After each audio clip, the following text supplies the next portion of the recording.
rapidement, je vais vous présenter, d'abord me présenter, donc Philippe Vervac, un militant de la Ligue des droits de l'homme, et je vais maintenant présenter le deuxième orateur du jour, Julien Talpin, qui est un sociologue de 40 ans, encore, jusqu'à mardi, puisque Julien fête son anniversaire le 14 décembre, j'ai vérifié avant de dire une bêtise. Et Julien est donc chargé de recherche au CNRS et il est membre ainsi que directeur adjoint en fait d'une unité de recherche lilloise qui s'appelle le Centre de recherche administrative politique et sociale, le CERAPS, qui est localisé à la fac de droit place d'Hélios. Donc Julien, malgré son jeune âge, a déjà travaillé sur tout un ensemble de terrains. Tout d'abord à Los Angeles, à New York, sur ce que l'on appelle le community organizing, qui est la manière en fait dans certaines communautés les gens justement agrègent leur bonne volonté pour essayer de s'organiser collectivement, notamment en travaillant sur le mouvement alors un peu dans son enfance, Black Lives Matter. L'autre terrain de Julien, c'est Roubaix, puisque Julien habite à la métropole et travaille énormément sur cette ville où d'ailleurs il habite. Parmi ces publications, je voudrais citer la toute dernière, la plus récente aux presses universitaires de France, donc en 2021, un ouvrage collectif intitulé L'épreuve de la discrimination, enquête dans les quartiers populaires, avec tout un ensemble de chercheurs, dont Marion Carrel, aussi une autre chercheuse lilloise. Je voudrais aussi signaler une contribution et la codirection d'un ouvrage très intéressant qui s'appelle sur la série que chacun connaît ici, The Wire, dont le sous-titre est L'Amérique sur écoute, qui est apparu à la découverte en 2014, qui est une analyse sur cette série télé fameuse. Un travail aussi sur Roubaix qui montre un intérêt pour ce terrain, donc un article intitulé Le supporter de l'Algérie et ses doubles, enjeux de la Coupe du Monde à Roubaix. Donc aussi un travail sur des terrains très proches. Un ouvrage extrêmement intéressant dont je pense que Julien nous parlera un peu, qui s'intitule Bâillonner les quartiers, comment le pouvoir réprime les mobilisations populaires, qui est paru rue des Étaques en 2020, qui est une étude justement sur les entraves qui sont faites à l'action collective, notamment dans les quartiers populaires.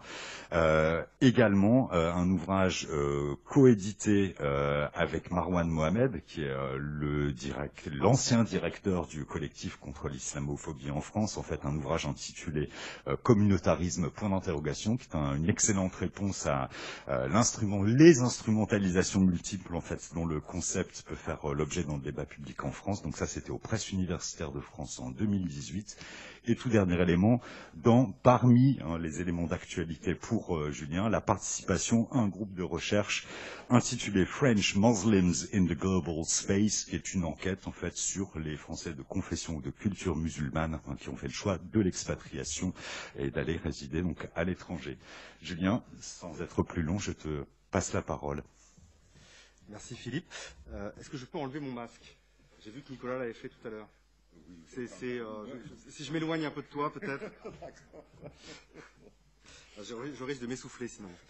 Bonsoir à tous et toutes. Très, très heureux d'être parmi vous aujourd'hui. Alors je me permets juste, merci beaucoup pour cette présentation très, très complète de mon travail ces dernières années. Juste une petite rectification, c'est le bouquin qu'on a fait avec Marwan, communautariste.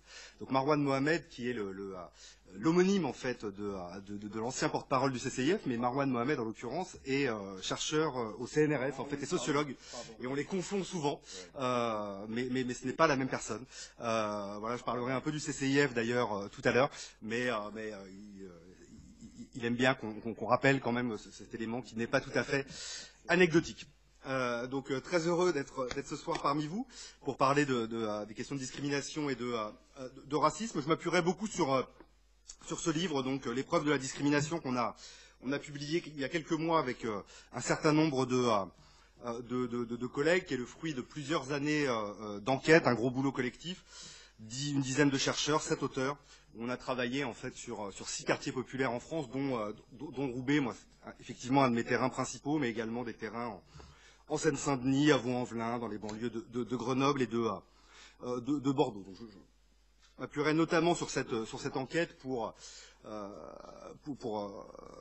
avancer un certain nombre de résultats et d'arguments. Et puis, j'essaierai dans un deuxième temps de ma présentation, en fait, d'évoquer au fond les conditions de la mobilisation aujourd'hui contre les discriminations et contre le racisme dans la France contemporaine, les difficultés qu'elle rencontre, en lien avec une initiative dont est membre d'ailleurs la LDH, à savoir un observatoire des libertés associatives qu'on a constitué il y a maintenant 2 ans et qui vise justement à documenter les entraves à l'action collective dans la France contemporaine, et y compris celles qui touchent les associations qui se mobilisent contre le racisme et les discriminations. Alors pour rentrer dans le vif du sujet et résumer en un mot la thèse de ce livre, elle est au fond assez simple. C'est de dire que la France n'a pas pleinement pris conscience et pris la mesure des discriminations qui la traversent et des conséquences délétères qu'elles ont pour la société tout entière. D'une certaine façon, on ne peut pas comprendre tous les débats actuels sur le séparatisme, la radicalisation, le communautarisme, qui sont des termes qu'on invite par ailleurs à déconstruire, on pourra y revenir. On ne peut rien comprendre à tout cela si on ne donne pas une place centrale à l'expérience des discriminations et du racisme que font les habitants des quartiers populaires. Alors mon propos ne sera probablement pas très optimiste, car je crois que l'heure est quand même assez sombre, notamment en matière de lutte contre les discriminations, où on assiste depuis plusieurs années à un désinvestissement quasi total de l'État et des institutions publiques, qui a un certain nombre d'incidences, on le verra, et non seulement désinvestissement des pouvoirs publics, et par ailleurs une attaque de plus en plus systématique des acteurs qui visent à lutter contre les discriminations et le racisme, si bien qu'aujourd'hui, cette question de la défense des droits et de la promotion de l'égalité est non seulement délaissée, voire ouvertement attaquée. Alors le point de départ de notre réflexion dans ce livre, c'est de dire que, d'un point de vue scientifique, la démonstration de la réalité des discriminations, et notamment des discriminations ethno-raciales qui concentreront l'essentiel de mon attention, la démonstration de la réalité des discriminations n'est plus véritablement à faire. Quand bien même ces questions en fait continuent à animer quand même fortement le débat public, j'imagine que vous êtes des auditeurs assidus de CNews, quand bien même ça continue à faire évidemment beaucoup débat, dans les sciences sociales ce n'est plus véritablement le cas. On a désormais de très nombreuses enquêtes qui démontrent de façon tout à fait systématique et irréfutable la fréquence, la centralité et la récurrence des discriminations, et notamment des discriminations ethno-raciales dans la France contemporaine. Et je pense tout particulièrement à l'enquête Trajectoire et Origine conduite par l'INED. Je crois que François Héran sera ici demain. Trajectoire et Origine, donc enquête statistique avec près de 20 000 répondants qui démontrent de façon tout à fait systématique l'ampleur et la réalité des discriminations. Si bien qu'aujourd'hui, moi je crois que l'enjeu n'est plus véritablement d'opérer cette démonstration de l'existence des discriminations, la preuve des discriminations n'est plus véritablement à faire. En revanche, et c'est ça qu'on a essayé de faire dans ce livre, l'épreuve de la discrimination, ce qu'elle fait aux individus, aux subjectivités, aussi, on le verra au rapport de politique, a été moins étudiée. Et donc, c'est ça qu'on a essayé de faire dans ce travail. C'est pas tant de regarder est-ce qu'il y a de la discrimination ou pas. Ça, globalement, le débat est relativement clos, mais c'est-à-dire, une fois qu'on a démontré qu'il y avait de façon assez systémique des discriminations qui travaillaient la France contemporaine dans tous les secteurs, d'une certaine façon, que ce soit sur le marché du travail, du logement, dans l'accès aux services ou aux loisirs. À partir du moment où on a ce socle de connaissances, il est intéressant de regarder les incidences que ces discriminations ont sur les trajectoires de vie et le parcours des individus. Alors pour vous en dire un peu plus sur d'où je parle, au départ, moi, je ne travaillais pas spécifiquement sur les discriminations, et les collègues avec qui on a écrit ce bouquin, pas centralement non plus. On travaillait sur les quartiers populaires, mais on travaillait plutôt sur la crise civique, la crise démocratique, la montée de l'abstention, la défiance à l'égard du politique et des institutions. Mais en travaillant ces questions, moi, ça c'est revenu très fortement à Roubaix sur mon terrain, on s'est rendu compte qu'une question qui revenait assez systématiquement, sans forcément d'ailleurs qu'on pose la question aux habitants de ces quartiers, c'était précisément cette question des discriminations. Au point qu'on s'est dit qu'on ne pouvait pas comprendre grand-chose à ce qui s'y passait, y compris d'un point de vue démocratique ou de participation civique, si on ne faisait pas de cette question des discriminations une question centrale dans l'analyse. Au fond, moi, c'est une des questions qui anime mes recherches à Roubaix, c'est comment expliquer que d'un côté, il y ait tant de colère, de souffrance sociale qui soit exprimée sur le terrain autour des discriminations vécues par les habitants, et qu'en même temps, les actions, les dispositifs et les moyens de lutte face à ces discriminations soient aussi faibles. Comment expliquer ce gap, ce décalage, au fond, et dans quelle mesure un tel décalage pourrait expliquer justement la distance avec la politique instituée, les partis politiques, les élections, mais aussi parfois, on le verra, le monde associatif. C'est à partir de l'hypothèse, en tout cas, de ce décalage qu'on s'est lancé dans l'enquête pour écrire ce livre. Alors comment on s'y est pris? En sociologue, on est parti donc sur le terrain et on a été à la rencontre des habitants. Donc on a conduit 250 récits de vie en fait avec des résidents de quartiers populaires, pas en les interrogeant centralement en fait sur leurs expériences discriminatoires, en tout cas pas frontalement pour éviter en fait les impositions de problématiques, mais plutôt en leur demandant de nous raconter leur rapport au quartier où ils résidaient, à leur ville de résidence, leur trajectoire scolaire, professionnelle, leur rapport aux politiques, afin de voir si éventuellement la question des discriminations surgissait ou pas dans leurs récits sur leurs expériences de vie ordinaires. Donc on a tout un pan en fait de l'enquête qui porte sur ces conditions de vie ordinaires dans les quartiers populaires. Et puis par ailleurs, on a travaillé auprès d'associations, de centres sociaux, de collectivités, pour voir comment ils tentaient de répondre aux discriminations, comment ils tentaient de prendre en charge ces expériences discriminatoires. Et donc on travaille un peu sur, j'ai envie de dire, la demande sociale qui émane éventuellement des habitants de ces quartiers et l'offre associative ou institutionnelle de réponse à ces discriminations.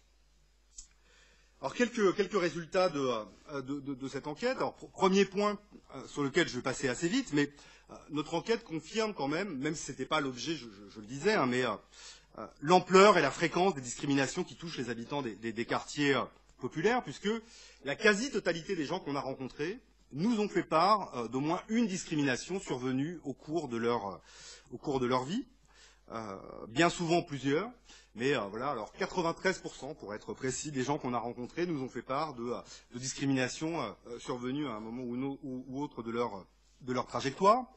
Deuxième élément qui ressort de l'enquête, c'est que alors qu'il existe aujourd'hui 25 critères officiels de discrimination, l'adresse de résidence, le handicap, le genre, les convictions politiques ou syndicales, l'origine ethno-raciale, et ben c'est justement les questions d'origine et les discriminations ethno-raciales qui sont revenues le plus fréquemment dans la bouche de nos enquêtés, quasiment un enquêté sur deux faisant part d'expériences de racisme ou de discrimination ethno-raciale, ce qui est tout à fait concordant par ailleurs avec ce que l'on sait des enquêtes statistiques, trajectoire et origine encore, mais également les enquêtes conduites par le défenseur des droits, où quasi systématiquement, en fait, dans les plaintes recueillies par le défenseur des droits depuis plus d'une dizaine d'années, les discriminations à l'origine arrivent toujours en haut du palmarès, ce qui est encore plus le cas quand on se concentre sur les quartiers populaires ou les territoires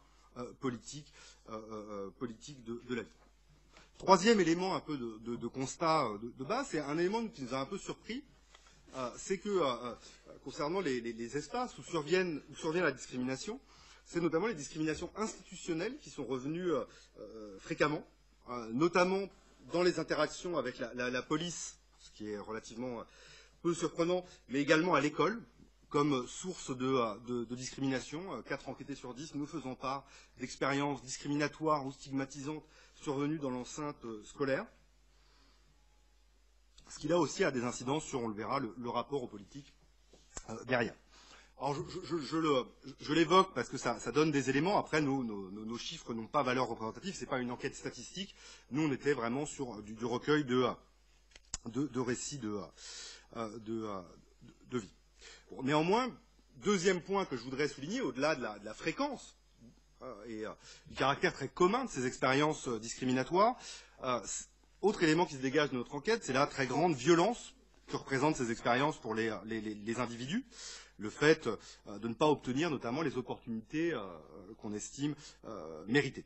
Il y a de très nombreux enquêtés qui comparent ça à une gifle, un coup de poing, un coup de poignard, des enquêtés qui ont pleuré au cours des entretiens, ces entretiens justement leur faisant revivre des expériences souvent douloureuses.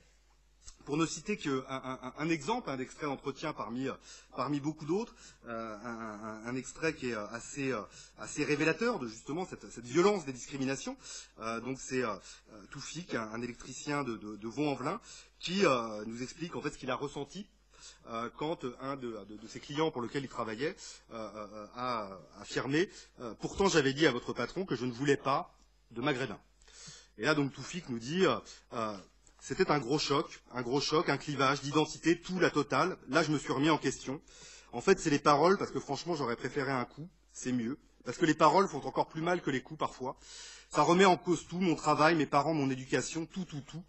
J'ai viré, mes yeux ont viré au rouge. Et du coup, j'ai arraché tout le travail, en fait, toute l'installation électrique qu'il avait commencé à opérer. Donc, on a beaucoup, en fait, de témoignages de cet ordre-là, en fait, dans le livre. Et c'était un des enjeux, en fait, de notre enquête aussi.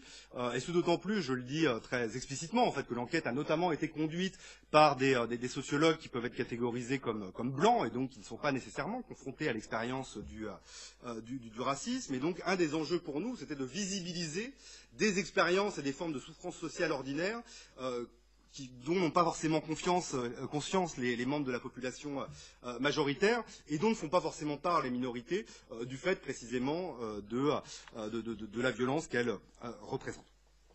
Donc violence, je le disais, autre élément qui se dégage, c'est aussi les conséquences en fait très concrètes sur la santé des individus de ces expériences discriminatoires. Nous, ça faisait pas forcément partie en fait des questions qu'on se posait au départ, et je crois que ça mériterait des enquêtes spécifiques. Il en existe désormais en fait à l'étranger, mais il y a des travaux en fait qui sont en train d'être mis en place sur les conséquences en fait en termes de santé publique des discriminations. Donc néanmoins, nous c'est ressorti dans nos entretiens des gens qui entrent en dépression, qui n'osent plus sortir de chez eux, qui se mettent à boire, qui développent des psychoses. Plus largement, en fait, ça a des effets quand même sur la confiance en soi. Et donc, voilà, ça a des effets voilà, très personnels, très sensibles. Ça a également des effets, en fait, très directs, puisqu'on commence à avoir des études qui indiquent que, toutes choses égales par ailleurs, les minorités ont une espérance de vie plus faible que la population majoritaire. Chose égale par ailleurs, on sait évidemment que les CSP sont tout à fait déterminantes de ce point de vue-là et que les ouvriers ont une espérance de vie plus faible que les cadres, par exemple. Et ben, on sait que les ouvriers noirs ou maghrébins ont une espérance de vie plus faible que les ouvriers blancs. Et donc, on voit bien les conséquences du fait de toutes ces expériences de vie accumulées que peuvent avoir les discriminations. Donc, des conséquences sur la santé. Mais également, et là on y consacre beaucoup plus d'attention, notamment au regard justement des débats que cela suscite aujourd'hui dans le monde médiatique et dans le débat public, les discriminations ont des conséquences identitaires importantes sur la façon dont on se définit soi-même et dont on se situe dans la société. Alors de fait, les discriminations poussent à se poser des questions sur qui on est, et bien souvent créent une forme de malaise. Elles sont souvent vécues, je reprends ici le terme de Patrick Simon et de Vincent Tibéry, de l'enquête Trajectoire et Origine, vécues comme un déni de francité. D'une certaine façon, et ça c'est tout à fait concordant avec Trajectoire et Origine, nous les gens qu'on a rencontrés en fait se sentent français, sachant qu'on a rencontré des gens qui sont souvent deuxième ou troisième génération, si vous voulez employer ces catégories, descendants de l'immigration, se sentent français, mais ont le sentiment que ces expériences discriminatoires viennent les rejeter en dehors des frontières de la communauté nationale, viennent les construire comme des citoyens de seconde zone, expression qui est également très souvent revenue dans nos entretiens. Autre citation, un exemple justement tiré des entretiens qu'on a conduits avec Aya, qui est une habitante de Villepinte, qui dit la chose suivante: « Ils nous ont tellement montré que nos parents n'étaient pas français, et que nous, quoi qu'on fasse, on n'est pas français, qu'on ne se définit plus comme français. » Alors bon, c'est un cas un peu minoritaire, mais je trouvais que cette citation était quand même tout à fait forte. « Moi, je me définis comme musulmane avant tout, d'origine ivoirienne avec une pièce d'identité française. Donc on a une petite minorité en fait d'enquêtés qui, quand bien même ils sont français légalement, par expérience discriminatoire successive, en viennent à ne plus se sentir ou se définir comme français. C'est néanmoins globalement minoritaire. La majorité des gens qu'on a rencontrés se sentent français et aimeraient bien ne pas forcément se sentir systématiquement, symboliquement rejetés de la communauté des citoyens. Si bien qu'une des conséquences, et Philippe l'évoquait à l'instant, de ces expériences discriminatoires, en conséquence minoritaire, mais qui est quand même pas tout à fait négligeable, c'est qu'une partie des enquêtés qu'on a rencontrés ont fait le choix en fait de quitter la France pour fuir le racisme. Alors pour le coup, j'en ai pas beaucoup parlé jusqu'à présent, mais nous notre enquête se déroulait en France, on avait aussi quelques terrains à l'étranger, moi à Los Angeles et mes collègues à Londres et Montréal. Et de façon un peu non recherchée, mes collègues à Londres et Montréal sont tombés en fait sur des Français qui se sont expatriés pour fuir les discriminations qu'ils subissaient, les discriminations raciales ou l'islamophobie. Et globalement, ce qui ressort de ces trajectoires d'expatriation, c'est que quand bien même leur vie n'est pas idyllique à l'étranger, ils ont quand même le sentiment que l'atmosphère y est moins oppressante. Et notamment, en fait, c'est un des points sur lesquels ils insistent, parce qu'il y a une focalisation moins importante sur les enjeux identitaires. Donc nous, on a une dizaine en fait d'enquêtés, on en parle un peu dans le livre, mais moi j'avais le sentiment en fait en finissant cette enquête qu'il y avait besoin justement de faire des travaux plus systématiques sur cette question-là, sur ces trajectoires d'expatriation en fait liées à l'expérience du racisme et des discriminations, et c'est ce qu'on essaye justement de faire dans le cadre du projet Love Live avec Philippe et Olivier Estève notamment, de regarder, et là on a mené une enquête quantitative beaucoup plus systématique, puisqu'on a une enquête quanti avec à peu près 1 millier de répondants, centré en fait sur des Français de confession musulmane qui ont choisi de s'expatrier, que ce soit en Angleterre, au Canada, dans des pays du Golfe ou autres, pour bien souvent en fait, on est encore en train de travailler les résultats, puis on mène aussi tout un ensemble d'entretiens. Mais il ressort quand même que une des raisons de l'expatriation, jamais toute seule, c'est de mettre à distance les discriminations. Il y a aussi souvent quand même l'idée d'avoir des opportunités professionnelles qui soient un peu plus florissantes, que ça peut être le cas en France. Alors j'insiste un peu sur ce point parce que moi il me semble quand même que cet élément-là pourrait être en fait constituer une forme si ce n'est de scandale, au moins de problème public, quoi. C'est-à-dire que certains de nos compatriotes soient obligés de s'expatrier pour pouvoir mener une vie à peu près digne, en fait, ça devrait un peu susciter l'interrogation, à minima. Or, il me semble qu'aujourd'hui, cette réalité laisse la plupart des gens indifférents. Et d'ailleurs, quand on a diffusé notre questionnaire sur les réseaux sociaux, il y a eu beaucoup de réactions, alors probablement plutôt issues de gens de la fachosphère, qui est de l'ordre de s'ils ne sont pas contents, qu'ils partent, bon débarras. Et c'était globalement ça, sachant que nous, en fait, dans notre enquête pour l'épreuve de la discrimination, ce qui ressortait, c'est que la plupart des gens partaient à regret, en fait. C'était des trajectoires d'expatriation contraintes du fait d'une expérience étouffante qui les poussait à partir. Beaucoup aussi pour protéger leurs enfants, en fait. Il y a quand même pas mal ce truc, en fait, de ne pas vouloir que ces enfants connaissent des expériences douloureuses que l'on a connues soi-même. Conséquences identitaires, donc je le disais, donc bon, une petite partie s'expatrie, une bonne partie reste néanmoins en France. Un des éléments qui ressort très fortement, en fait, c'est l'ensemble des stratégies que développent en fait les individus pour se prémunir en fait de ce type d'expérience discriminatoire, et notamment en fait ça les conduit à nier ou à invisibiliser une partie de ce qu'ils sont, de ce qu'elles sont, pour éviter d'être de nouveau confrontés à des expériences discriminatoires. Donc, se lisser les cheveux, se teindre la peau, s'habiller d'une certaine façon, se raser la barbe, donner des prénoms français à ses enfants, éviter certains lieux, sont tout un ensemble de stratégies minoritaires en fait qui sont mises en place pour éviter en fait la reproduction des discriminations, si bien qu'on avance un peu l'idée. Alors il y a un élément un peu ambivalent ici, mais d'un côté une forme de charge mentale minoritaire en fait qui fait que l'ensemble de ces expériences invite justement à être en permanence sur le qui-vive et à mettre en place ce type de stratégie pour éviter d'être de nouveau confrontés à des micro-agressions ou à des expériences discriminatoires. Et en même temps, il y a derrière cela une forme de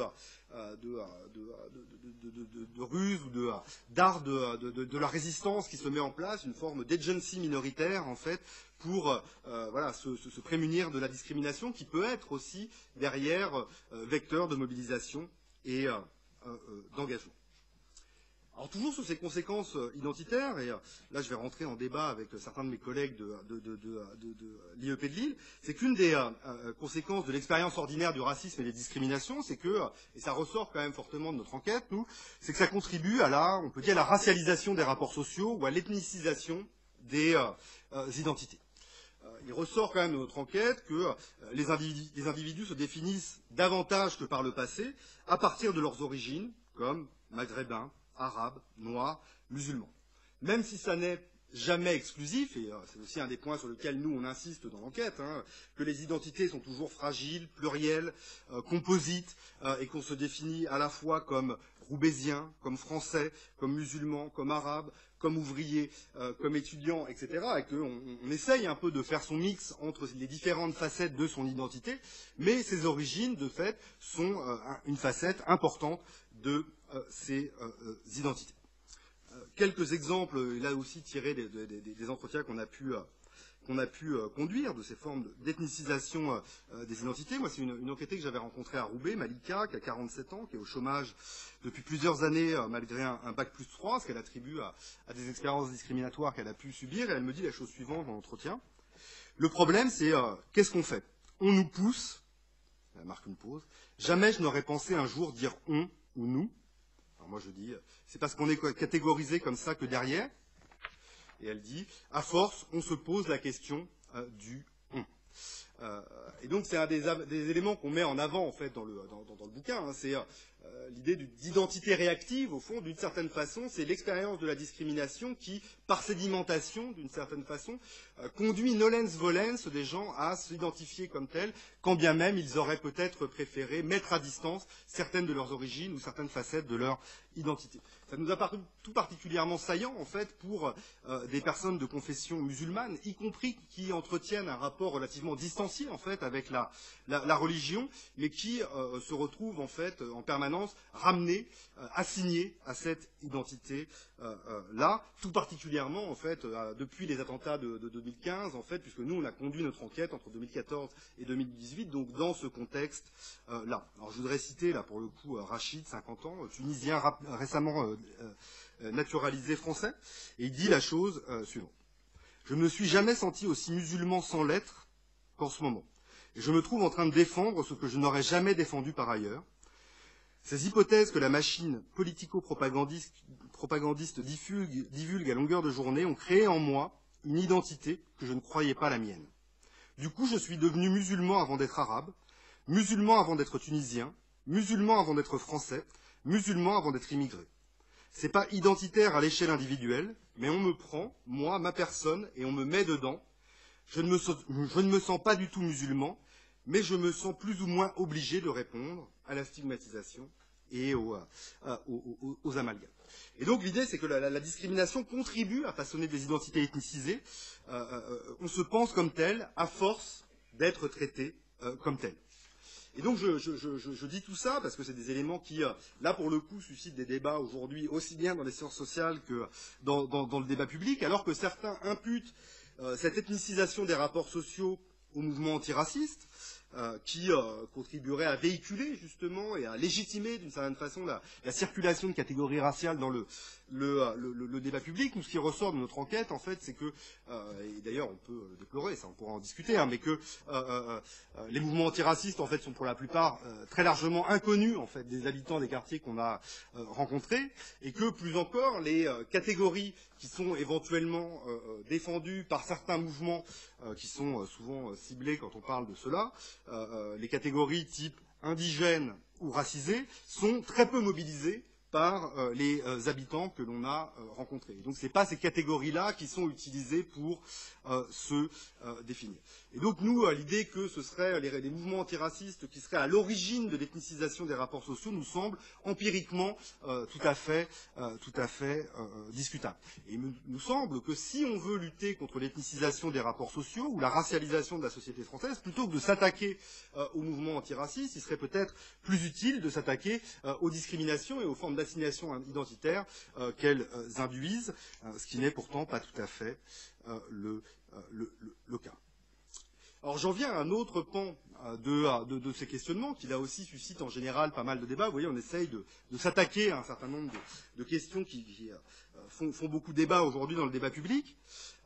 Est-ce qu'il faut voir du coup dans ces identités ethnicisées que j'évoquais à l'instant une expression de communautarisme? Si on veut reprendre cette catégorie qui n'a pas véritablement de sens, on y reviendra, est-ce qu'il faut y voir une forme de repli sur soi, d'enfermement identitaire? Nous, ce qui ressort globalement de notre enquête, c'est pas tout à fait ça. C'est plutôt, en fait, très majoritairement, en fait, une aspiration à la mixité sociale et raciale chez les habitants des quartiers populaires qu'on a rencontrés, et le sentiment, en fait, à la fois d'assignation identitaire subie, je l'ai dit, et aussi d'une absence de mixité sociale et raciale très largement subie, une ségrégation vécue par les habitants des quartiers qui est subie beaucoup plus que recherchée. Alors, ce qui ne veut pas dire qu'il n'y a pas chez un petit nombre des personnes qu'on a pu rencontrer une défense ou une affirmation des vertus de l'entre-soi communautaire, mais ça demeure très minoritaire, et c'est quasi essentiellement en fait chez la frange en fait des musulmans les plus pieux et pour ceux qui se définissent comme salafis en fait qu'on a pu trouver ce type de discours en fait de défense de l'entre-soi communautaire qui est sinon quand même très fortement mis à distance par les gens qu'on a rencontrés. Et je vais essayer de vous en donner quelques exemples, mais on a beaucoup de manifestations en fait qui là aussi, moi je trouve, peinent à être entendues par les pouvoirs publics. Mais moi, une mobilisation par exemple qui m'avait beaucoup frappé il y a quelques années, c'était des femmes dans un quartier de Montpellier, donc quartier populaire qui s'appelle le Petit Bar, qui étaient toutes quasiment d'ailleurs des femmes portant un voile et qui s'étaient mobilisées à l'époque avec un message en fait assez simple qui était de dire nous on veut des blancs dans nos écoles. Voilà, et leur mobilisation avait fait quand même pas mal de bruit en fait, et je crois qu'elles étaient même allées jusque sur les plateaux de Canal+, etc. Et donc l'idée qu'en fait elles n'ont jamais demandé en fait à ce que dans les écoles de leurs gamins il y ait que des noirs ou des arabes ou que des musulmans en fait. Et il y a un discours en fait très fort qui est parfois d'ailleurs un peu mythifié, nous qu'on a recueilli, de nostalgie en fait d'une forme de mixité sociale et raciale des quartiers populaires passés qui auraient disparu en fait. Et donc ça, c'est quand même très puissant, et ça suscite y compris donc des mobilisations. Et d'ailleurs, quand Macron est venu il y a encore quelques semaines, je crois, à Montpellier encore, en fait, il avait été interpellé encore une fois par une mère de famille, en fait, qui disait la même chose, en fait, qui disait, moi j'aimerais bien avoir des petits pierres dans les écoles de mes gamins. Et ça, c'est des trucs qu'on a quand même beaucoup recueillis dans notre enquête. Je voudrais vous donner l'exemple de Hakim à Roubaix, qui est d'origine algérienne, travailleur social, 53 ans, et qui dit la chose suivante. Nous, on ne veut pas être communautaire. On veut se mélanger avec la population. Mais quand je me suis marié et qu'on a eu notre appartement, on nous a mis aux Trois Ponts, quartier populaire de Roubaix, alors que j'avais demandé le centre-ville. Et pourtant, j'avais les moyens. Je travaillais, ma femme aussi. On s'est donc logé aux Trois Ponts, mais ça s'est dégradé, donc on est parti. On nous parle de communautarisme, et moi je ne veux pas vivre le communautarisme, donc je dis, on va chercher une maison. On avait un peu plus de moyens, je me ramène, dans une agence immobilière, arabe, l'Alma, les Peuls, les Trois Ponts, le Pile, donc tous les quartiers populaires de Roubaix. À un moment, moi je leur ai dit, mais moi je ne veux pas vivre avec les miens, ça va, je les connais, je veux vivre avec tout le monde. Alors j'ai pris la carte de Roubaix, j'ai indiqué en rouge tout ce que je ne voulais pas. Ne m'appelez pas si c'est rouge, si c'est du vert ou du bleu, appelez-moi. Bon, là, on a fini par m'appeler pour les beaux quartiers.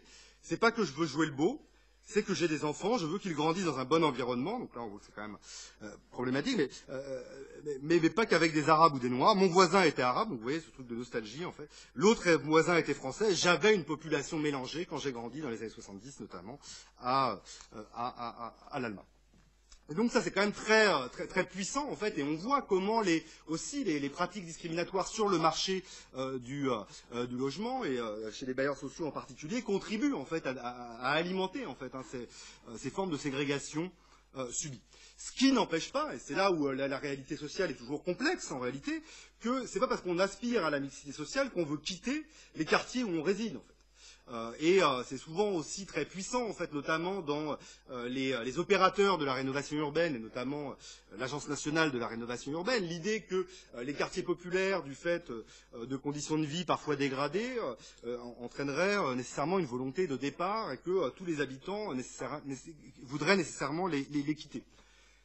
Globalement, ce qui ressort de notre enquête et de beaucoup d'autres en réalité, c'est qu'une majorité d'habitants des quartiers souhaitent rester dans le quartier où ils résident, mais aimeraient qu'il soit un peu plus diversifié. Et donc la mixité sociale, ils préféreraient la vivre dans le quartier où ils résident plutôt que d'avoir à déménager, comme on leur propose bien souvent en cas de projet de rénovation urbaine, plutôt qu'aller à devoir déménager. Et donc il y a quand même un élément très fort qui ressort, et là ce qui fait tout à fait écho aux travaux de mes collègues sociologues du collectif Rosa Bonheur, qui ont également travaillé sur Roubaix et qui soulignent en fait ce qu'ils appellent la centralité populaire et toutes les liens sociaux ordinaires et la ressource que constitue pour les habitants des quartiers populaires les liens qu'ils ont pu constituer avec leurs voisins et dans ces quartiers-là, une forme de filet social de sécurité face à la précarité que vient bien souvent rompre et détruire les projets de rénovation urbaine qui imposent à ces habitants de quitter des quartiers où justement ils ont construit des attaches et des liens qui leur permettent de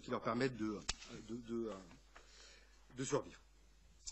Donc voilà, sur ces questions un peu identitaires, je voudrais avancer pour aborder un autre point de ma présentation et qui a tout un autre pan en fait de notre enquête dans ce bouquin-là, et qui sera peut-être un peu moins sombre, puisque nous, comme je vous le disais au départ, on a d'un côté essayé de saisir ce que les discriminations faisaient aux individus, et puis ensuite ce qu'ils en faisaient, comment ils y réagissaient, et dans quelle mesure, en fait, un peu paradoxalement, l'expérience des discriminations pouvait devenir un support d'engagement, de mobilisation et de participation dans les quartiers populaires. Puisque, bien évidemment, les individus ne sont pas des victimes passives de ces processus-là et développent un ensemble de stratégies et de réactions face aux discriminations. Alors il y a d'un côté toutes les stratégies individuelles que j'évoquais tout à l'heure, ce qu'on appelle le fait de composer avec la discrimination, au fond, que ce soit en invisibilisant le stigmate, en travaillant sur soi, avec l'idée qu'il faut toujours en faire plus que les autres, et donc se prémunir en se transformant soi-même d'une certaine façon. Et puis il y a tout un ensemble de réactions, et je vais me concentrer là-dessus, qui consiste plutôt à essayer de s'attaquer aux discriminations. Et on regarde là, en fait, à la fois les stratégies individuelles et collectives. Donc il y a des formes d'opposition individuelle aux discriminations, alors qui peuvent être verbales, le fait de ne rien laisser passer, et de répondre, en fait, un peu du tac au tac aux discriminations. Et puis il y a aussi, en fait, en termes de stratégie individuelle, et je voudrais insister un peu là-dessus, le recours au droit, qui est évidemment, théoriquement, une des solutions face aux expériences discriminatoires. Un des éléments qui ressort fortement de notre enquête, et qui est là aussi concordant avec pas mal d'autres, c'est qu'en réalité, le recours au droit est extrêmement minoritaire en cas d'expérience discriminatoire. Et notamment, quand on compare nos terrains français par rapport à l'étranger, il y a beaucoup moins de plaintes, en fait, qui sont déposées en France qu'à l'étranger. Alors, on a essayé de comprendre pourquoi ce problème, cette absence de recours et d'accès au droit en cas d'expérience discriminatoire. Il y a au moins 3 raisons, en fait, qui se dégagent. C'est la méconnaissance, en fait, des recours disponibles. C'est-à-dire que la plupart des gens qu'on a rencontrés ne savent pas véritablement vers qui se tourner en cas d'expérience de discrimination. En particulier, un des trucs qui nous a frappé, c'est que dans la plupart des quartiers sur lesquels on a travaillé, il y a ce qu'on appelle des délégués locaux du défenseur des droits. Le défenseur des droits est une institution nationale qui a son siège à Paris, mais a aussi, de plus en plus, il continue de recruter en fait des délégués locaux. Il y en a une centaine aujourd'hui en France qui souvent ont des permanences en fait dans les maisons de la justice et du droit. Quasi aucun des enquêtés qu'on a rencontrés ne savait, alors qu'ils habitaient parfois à quelques centaines de mètres en fait de ces maisons de la justice et du droit, qu'il y avait ces recours-là possibles. Donc ce qui est évidemment un problème pour y avoir accès. Bon, par ailleurs, et on pourra en discuter, mais il y a probablement un problème de moyens en fait de ces délégués locaux des défenseurs des droits qui sont pas véritablement professionnalisés. C'est souvent des anciens fonctionnaires à la retraite qui assurent des permanences 2 jours par semaine pour un salaire modique, qui ne sont pas forcément extrêmement bien formés, qui par ailleurs ont dans leurs compétences en fait tout un ensemble d'enjeux, puisque les défenseurs des droits ne travaillent pas que sur les discriminations, mais aussi sur le droit de l'enfance, sur les litiges entre voisins, etc. Et donc ils ne sont pas forcément spécialisés du tout dans les questions de discrimination, ils ne savent pas forcément toujours comment traiter ces affaires-là. Et donc là d'ailleurs, dans les pistes et les solutions possibles, je pense qu'il y a beaucoup de choses à faire de ce point de vue-là. Donc non-recours au droit, car on ne sait pas que ça existe. Deuxième élément qui est quand même tout à fait central, c'est que de toute façon, nous les gens nous disent ça ne sert à rien. Et ça c'est le truc quand même très fortement qui revient, c'est de toute façon les plaintes n'aboutissent pas et donc pourquoi d'une certaine façon j'irais perdre mon temps à déposer une plainte. Quand on voit, et c'est quand même souvent des exemples qui sont repris, le devenir des affaires pour violences policières, où dans la plupart des cas, les policiers ne sont pas inculpés, ça n'incite pas à avoir recours au droit. Et c'est le troisième élément qui ressort de notre enquête, c'est que, d'une certaine façon, le premier guichet pour pouvoir faire valoir ses droits face à des expériences discriminatoires, ça demeure le commissariat. Je parlais des délégués locaux, mais le commissariat est évidemment un endroit où on peut déposer une plainte. Et très clairement, le rapport conflictuel à la police d'une partie des habitants des quartiers populaires n'incite pas à y avoir recours derrière pour faire valoir ces droits. Et on a par ailleurs un ensemble d'enquêtes qui ont été conduites ces dernières années justement sur l'accueil des plaintes pour racisme ou discrimination dans les commissariats, qui montre que globalement, il y a probablement des choses à faire. En fait. Et il est probable d'ailleurs qu'en termes de stratégie d'action possible, il y a eu récemment un mouvement dont vous avez certainement entendu parler concernant l'accueil des violences sexistes et sexuelles et de harcèlement dans les commissariats. Ça fait partie d'ailleurs, y compris de nouveau de Montpellier, le mouvement double peine. Il y aurait probablement des choses à faire du même ordre en réalité pour l'accueil des plaintes pour racisme et discrimination dans les commissariats, si on estime que l'accès au droit est une piste intéressante en matière de lutte contre les discriminations. Ce qui est mon cas pour au moins une raison, c'est que un élément moi qui me frappe en fait, puisque j'échange quand même pas mal aussi avec des élus locaux ou des responsables et des fonctionnaires territoriaux, un élément qui ressort souvent des échanges que je peux avoir avec les élus locaux, c'est au fond, moi ils me disent non, mais vous êtes sympa avec vos histoires de discrimination, vos enquêtes statistiques, etc. Mais nous on n'a pas de plainte en fait. Et donc au fond, le problème il n'existe pas véritablement. Au fond, l'ampleur du problème se mesure à l'aune du nombre de plaintes qui sont effectivement déposées. Le reste, c'est un peu de la mythologie. Si bien que, d'une certaine façon, une stratégie pour imposer, mettre à l'agenda cette question-là, c'est peut-être d'avoir un recours beaucoup plus massif, en fait, à ces dépôts de plaintes pour faire exister le problème, quand bien même les plaintes, au final, n'aboutiraient pas, puisqu'une des grandes difficultés en matière de droit des discriminations, c'est l'administration de la preuve, qui est souvent difficile à opérer, ce qui explique que bien souvent, en fait, les plaintes pour discrimination n'aboutissent pas. Mais on pourrait considérer que quand bien même ces plaintes n'aboutissent pas, quand bien même au final les individus n'obtiennent pas nécessairement justice, pour faire exister ce problème public, le dépôt de plainte en tant que tel peut avoir des effets ne serait-ce que sur les acteurs publics un peu réfractaires. Donc voilà pour ce premier ensemble en fait de réactions individuelles et à mon avis un des leviers aujourd'hui dans un contexte politique très défavorable, c'est probablement cette question du recours au droit et le rôle aussi probablement que peuvent jouer les acteurs associatifs d'intermédiation entre les victimes de discrimination et les dispositifs institutionnels existants. Alors j'en viens justement aux mobilisations associatives et à l'engagement contre les discriminations. Premier point qui nous a frappé dans l'enquête, et on ne pensait pas que ça sortirait si fortement en fait, c'est que la discrimination en fait suscite ce qu'on appelle une politisation ordinaire. C'est-à-dire que beaucoup plus qu'on en faisait l'hypothèse, alors que nous on a rencontré des gens qui, pour leur très grande majorité, ne votent pas, n'ont pas d'engagement associatif, entretiennent un rapport aux politiques et aux institutions qui est distant, voire conflictuel, ils ont quand même un rapport et un discours qui est extrêmement politique. Nous, on a essayé de traiter cette question-là en essayant de comprendre notamment comment les gens interprétaient leurs expériences discriminatoires, à quoi ils l'imputent en fait. Et notamment, nous, ce qu'on essaie de comprendre, c'est est-ce qu'ils imputent leurs expériences discriminatoires à leurs voisins, à la personne qu'ils ont rencontrée qui serait discriminante, ou est-ce qu'ils l'imputent à des phénomènes qui sont plus structurels, plus profonds, en fait, voire politiques. Et pour vous donner tout de suite la réponse, en fait, globalement, c'est à peu près moitié-moitié, mais on a quand même 50% des gens qui attribuent leurs expériences discriminatoires à des phénomènes politiques, institutionnels et structurels.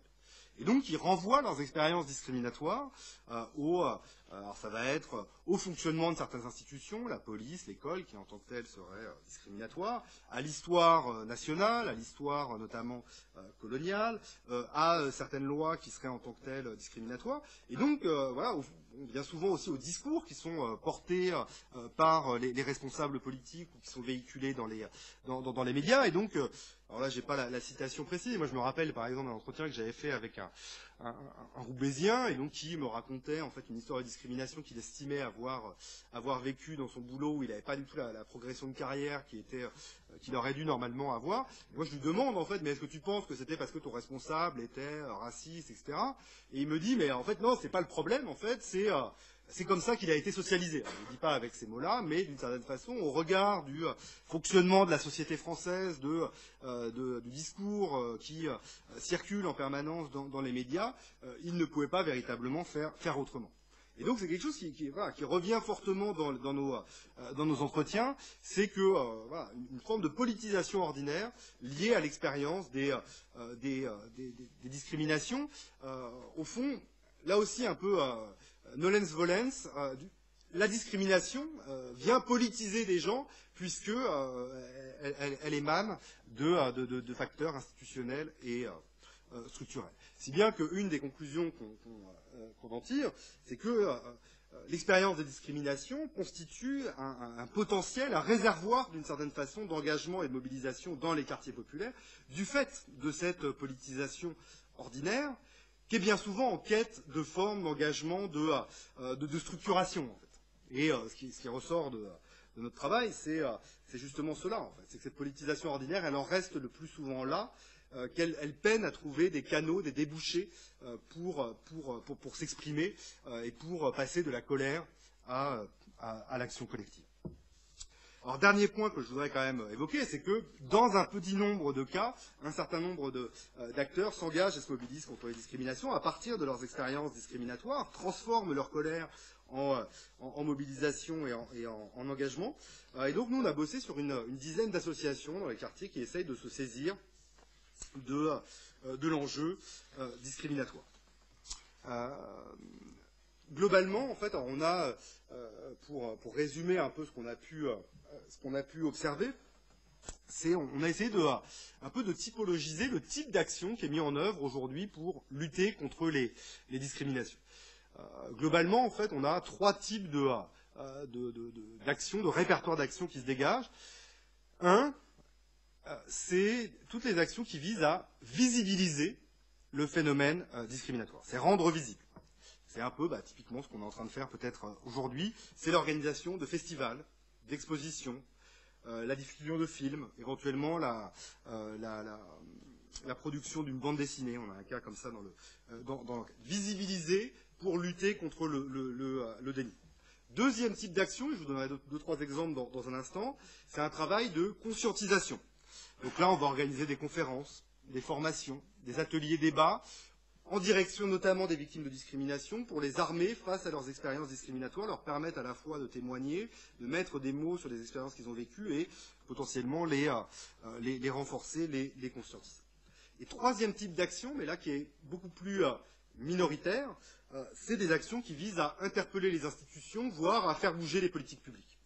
Et donc là, on va mettre en place une campagne, des pétitions, des manifestations, etc., avec l'idée de faire bouger les politiques publiques.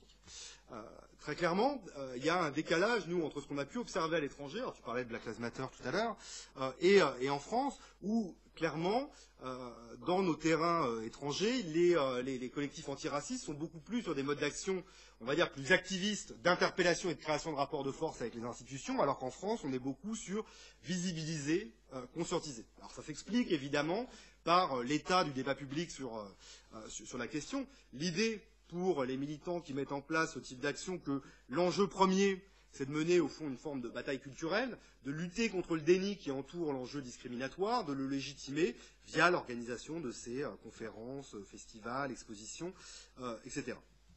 Ce qui est évidemment tout à fait indispensable dans un contexte évidemment très défavorable. Néanmoins, ce qu'on pointe dans notre travail, en fait, c'est que ce répertoire d'actions-là, visibilisation, conscientisation, présente au moins un écueil, c'est que ce n'est pas forcément le type de répertoire qui est le plus propice, en fait, à la mobilisation des habitants des quartiers populaires, de par sa dimension peut-être un peu intellectualisante, pour le dire comme ça. Au fond, dans la mesure où on a affaire à un public qui entretient bien souvent un rapport conflictuel et compliqué avec l'école, tout type d'action qui pourrait s'apparenter à un format scolaire, ça marche moyen. Deuxième élément qui ressort de l'enquête, c'est que au fond, il y a quand même moi je travaille beaucoup là-dessus en ce moment à partir de mes terrains roubaisiens, se dégage quand même chez une majorité d'habitants des quartiers un sentiment de résignation extrêmement puissant, une défiance à l'égard de l'action collective, le sentiment là encore, ça ne sert à rien. De toute façon, la partie est perdue, le rapport de force est trop inégal, nos grands frères, nos parents, notre famille s'est mobilisée, on a perdu, nous on s'en sortira autrement. Et là, il y a un travail qui est extrêmement compliqué à mener pour briser cette résignation ordinaire qui est extrêmement ancrée aujourd'hui chez une bonne partie des habitants des quartiers populaires et qui explique que les mobilisations ne soient pas plus massives. Bon, moi, une des idées que j'essaye de défendre dans mes travaux, c'est que une des pistes pour briser cette résignation et ce sentiment de rapport de force trop inégal, c'est qu'il faut des victoires. Et que c'est par des victoires, et y compris des petites victoires ici et maintenant, que cette résignation peut être brisée et que le sens de l'engagement peut être éventuellement entretenu. Et il n'est pas certain que des modes d'action reposant sur la visibilisation et la conscientisation soient en mesure d'obtenir de telles victoires qui justement montrent que l'engagement et la lutte payent. Alors quelques exemples quand même d'actions qu'on a pu suivre et qui sont avérées quand même tout à fait stimulantes et dont on peut peut-être essayer de s'inspirer. C'est deux actions en fait qui ont été initiées par des centres sociaux, qui sont quand même des acteurs qui demeurent importants dans les quartiers sur ces questions-là. Un premier truc, en fait, c'était une initiative lancée par un centre social en banlieue de Bordeaux, donc à Lormont, où des ados en fait qui fréquentaient ce centre social voulaient travailler en fait sur l'histoire de leurs parents, l'histoire coloniale de la France, ce qui expliquait que eux étaient là aujourd'hui. Et le point de départ de leur réflexion, c'était de dire, au fond, on a le sentiment que l'histoire qu'on nous raconte à l'école, qu'on nous enseigne, n'est qu'une partie de l'histoire et il nous manque des éléments pour comprendre quelle est véritablement notre place dans la société française aujourd'hui. Et donc ils ont mené tout un travail en fait un peu d'enquête et de conscientisation d'une certaine façon. Ils ont invité des historiens, etc. Ils ont travaillé sur l'histoire coloniale et postcoloniale de la France et ils ont fini par se dire on va en faire un film. Et le film est d'ailleurs a fini par être réalisé. Ça s'appelle Vivre ensemble l'égalité. Et vous pouvez y jeter un coup d'œil.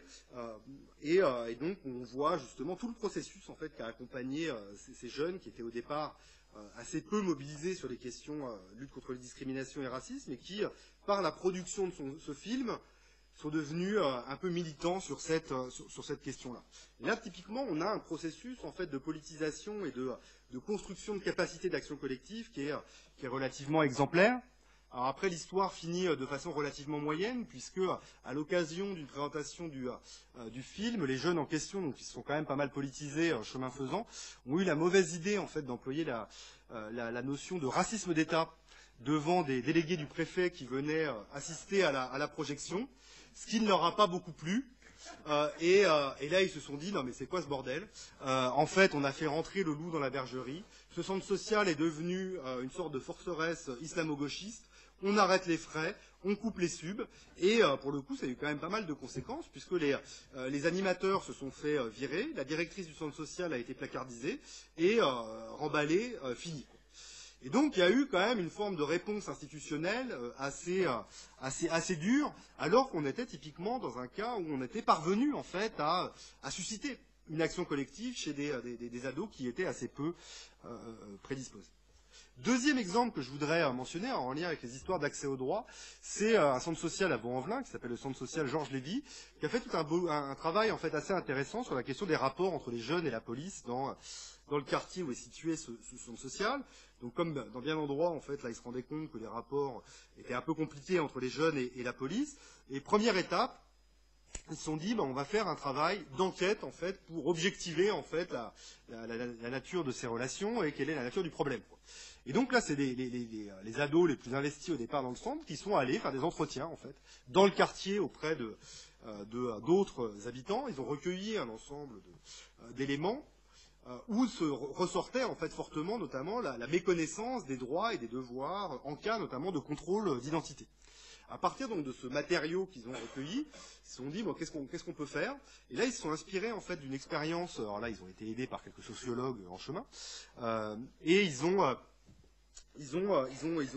essayé d'importer en fait un truc qui existait à Montréal en fait qui s'appelle une carte des droits en fait, qui est en fait une petite carte d'identité en fait où alors c'est des trucs qu'on distribue parfois un peu en manif en fait, mais où en fait étaient listés mais de façon un peu présentée de façon assez classe et officielle les droits et devoirs en fait des jeunes en cas de contrôle d'identité et ceux qui peuvent refuser en fait quand des policiers les interpellent. Alors ils ont distribué en fait cette carte à plusieurs milliers d'exemplaires dans le quartier, et ça a plutôt pas mal marché, et ça a été justement perçu en fait comme une forme de petite victoire en fait de réussir à augmenter en tout cas la connaissance du droit pour les jeunes de ce quartier-là. Alors après, ils n'en sont pas restés là, et ça a permis aussi de nouer des liens en fait entre les jeunes de ce centre social et l'institution policière. Certains des jeunes ont intégré en fait le conseil local de prévention de la délinquance avec l'idée qu'ils pourraient faire entendre une autre voix peut-être que celle qui est généralement défendue dans ces espaces locaux de gestion des problèmes de sécurité. Donc trajectoire de politisation assez forte en fait des jeunes du centre social, au point que certains d'entre eux en fait se sont même présentés aux élections municipales, etc. Donc là aussi un processus, on peut dire, d'empowerment assez significatif, jusqu'à ce que, en fait, là aussi, l'histoire se termine assez mal, puisque à l'occasion, en fait, d'un contrôle d'identité dans le quartier qui tourne mal, d'un jeune justement qui était hyper investi dans cette histoire-là, en fait, et tout contrôle d'identité qui se termine en violence policière, en fait, et donc ça va contribuer, en fait, à faire exploser un peu le truc. On était par ailleurs en plein dans le contexte des mobilisations de juin 2020 autour du comité Adama et de l'arrivée au poste de ministre de l'Intérieur de Gérald Darmanin. C'était juste après, où il y a eu un infléchissement assez significatif en fait, une reprise en main sur ces questions de violence policière, et donc ils ont rompu tout lien en fait avec ce collectif et ce centre social qui là aussi a perdu ses subventions suite à cette altercation et l'embrouille qui s'en est suivi. Donc on voit bien, et je le dis un peu à dessein, que d'un côté il se passe des trucs, d'un côté, il y a des initiatives quand même qui sont mises en place et des actions qui permettent de transformer la colère en action collective, mais une des difficultés dans laquelle on se trouve aujourd'hui, c'est la réception institutionnelle de ce type de mobilisation qui est pour le moins compliquée. Alors j'évoque là 2 cas sur lesquels on a travaillé ces dernières années et qui sont documentés dans le bouquin, mais il y en aurait évidemment beaucoup d'autres. Un autre exemple qui a fait pas mal de bruit ces derniers mois, vous en avez peut-être entendu parler, c'est l'histoire de la Fédération des centres sociaux qui organisait une grande rencontre avec des jeunes autour de la lutte contre les discriminations à Poitiers, qui là aussi apparemment était plutôt une expérience intéressante, qui se passait très bien jusqu'à ce que la ministre de la Vie associative, Sarah El Haïry, se rende à la clôture de la réunion. Et bon, ce qu'elle a entendu, et notamment des jeunes qui faisaient part, qui témoignaient de leurs expériences discriminatoires, ne lui a, semble-t-il, pas tout à fait plu. Et donc, la rappel à l'ordre institutionnel, elle a demandé à tout ce beau monde, en fait, de chanter la Marseillaise, la main sur le corps, ce qu'ont refusé de faire les jeunes. Et là, la ministre l'a évidemment très mal pris. Elle est repartie assez vite derrière, une forme d'affront en fait qu'elle a vécu à ce moment-là, mais ça n'est pas resté là, puisqu'elle a derrière diligenté une inspection à l'encontre de la Fédération des centres sociaux et de l'association d'éducation populaire qui animait en fait cette formation sur les discris, et clairement fait passer le message que il faudrait peut-être mieux ne pas trop travailler avec cet assaut des Duc Pop et en essayant de dissuader les financeurs, là aussi, d'avoir de nouveau recours à cet acteur-là.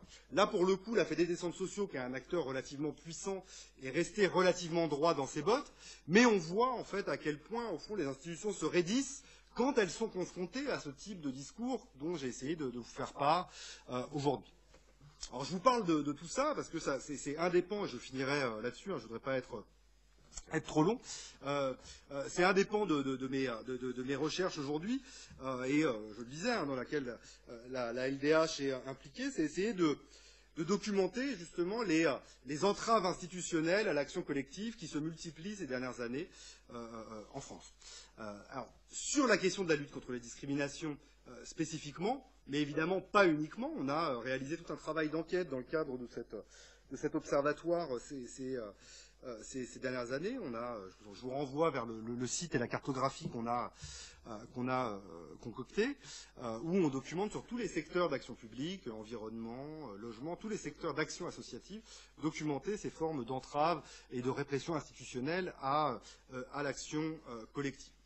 Mais j'insiste quand même, en lien avec ce dont on parle aujourd'hui, sur le fait que les acteurs de la lutte contre les discriminations sont en première ligne dans ces formes de répression institutionnelle de l'action collective, puisqu'on a assisté depuis 1 an à un durcissement particulièrement fort, notamment sur les acteurs de défense des droits des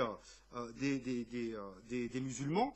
Et je pense en particulier aux dissolutions qui ont ciblé le collectif contre l'islamophobie en France et le CRI plus récemment, le collectif contre le racisme et l'islamophobie, sous des motifs quand même relativement douteux qui, pour le dire vite, reviennent à criminaliser l'emploi du mot islamophobie, qui est par ailleurs tout à fait reconnu à l'échelle internationale et dans la plupart des autres pays.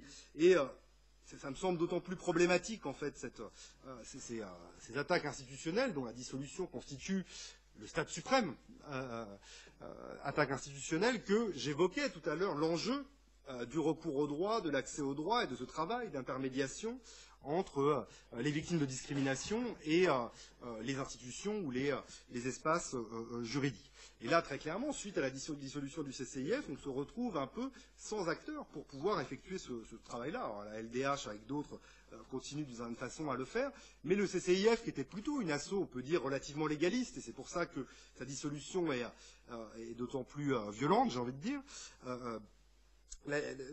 était quand même très bien identifié parmi les personnes de confession musulmane, et ça crée clairement un vide. Et moi, ce qui m'a frappé quand même suite à la dissolution aussi bien du CCIF que du CRI, c'est que ces dissolutions sont passées relativement inaperçues dans les secteurs progressistes. Alors certes, il y a eu des communiqués, moi je trouve ça hyper important, hein, de la LDH, d'Amnesty, d'un certain nombre d'acteurs associatifs. Encore récemment, en fait, le GISTI a lancé une pétition qui a été assez largement signée suite à la dissolution du CRI, mais on ne peut pas dire qu'il y ait eu une sorte de mobilisation massive de la gauche autour de ces questions-là, comme si, d'une certaine façon, on se demandait si le CCIF n'avait pas quand même quelque chose à se reprocher si on en était venu à le dissoudre. Et là, moi, ça m'interpelle, au fond, face au degré de mobilisation des secteurs progressistes, et notamment des partis politiques de gauche, pour le dire explicitement, face aux attaques des défenseurs des droits aujourd'hui dans la France contemporaine. Et très clairement, en fait, quand même, ces dissolutions sont... qui devrait se poursuivre. Hein. Darmanin l'a d'ailleurs affirmé récemment dans une interview, constitue aujourd'hui un des pans de la stratégie antiterroriste française. Et ça, on pourra éventuellement en discuter, mais au fond, c'est comme ça que c'est défendu. Et il y a aujourd'hui, je vous invite à regarder les vidéos du CIPDR, en fait, le commissariat interministériel à la lutte contre la délinquance et la radicalisation, qui sont tout à fait édifiantes et qui font des associations de défense des droits des musulmans une des cibles centrales dans la stratégie antiterroriste. Voilà, c'est une stratégie française qui est tout à fait unique en Europe. Pour ne prendre qu'un exemple, si on se tourne de l'autre côté des Pyrénées, par exemple, quand la ville de Barcelone a été touchée par des attentats en 2017, il y avait eu un attentat sur les Ramblas, la stratégie de la maire de l'époque, qui l'est toujours, Ada Colau, avait été radicalement inverse, puisque elle, ce qu'elle a fait suite à ces attentats, c'est de lancer en fait un plan local de lutte contre l'islamophobie, qui portait ce terme-là, avec 28 mesures relativement ambitieuses, en se disant que la meilleure façon de lutter contre la radicalisation et potentiellement la survenue de phénomènes terroristes, c'était l'inclusion des musulmans via des politiques publiques de lutte contre l'islamophobie un peu sérieuses. Très clairement, en France, on a fait un choix inverse. On verra dans quelle mesure il s'avère payant. Personnellement, j'ai quelques doutes, et je pense qu'il y a un enjeu tout à fait central aujourd'hui à en faire une question en fait pour la gauche et les secteurs progressistes, y compris dans le contexte de l'élection présidentielle, parce que ça devient aujourd'hui une question fondamentale en fait en termes de défense des droits. J'en profite et je finirai par là. Puisque, justement, avec l'Observatoire des libertés associatives, on va sortir bientôt, dans les semaines qui viennent, un rapport qui vise à documenter tous les cas, en fait, d'assauts de défense des droits des musulmans ou d'assauts qui sont simplement perçus comme tels et qui ont subi une forme de chasse aux sorcières, en fait, depuis 1 an et demi. La dissolution est le stade suprême de l'attaque institutionnelle, mais il y a de multiples formes, en fait, d'entraves et d'attaques d'acteurs qui sont perçus comme en solidarité avec les acteurs musulmans et qui viennent très clairement affaiblir les capacités d'action et d'organisation des personnes de confession musulmane et plus largement des habitants des quartiers populaires. Et au regard des difficultés que j'ai essayé de présenter dans ma présentation, à mon sens, on se tire une balle dans le pied et on fait fausse route, puisqu'on aurait plus que jamais besoin de ces acteurs intermédiaires, que ce soit en termes d'accès aux droits, mais en termes d'organisation collective et de lutte et de création de rapports de force pour mettre en place des politiques publiques d'égalité enfin sérieuses. Voilà, merci.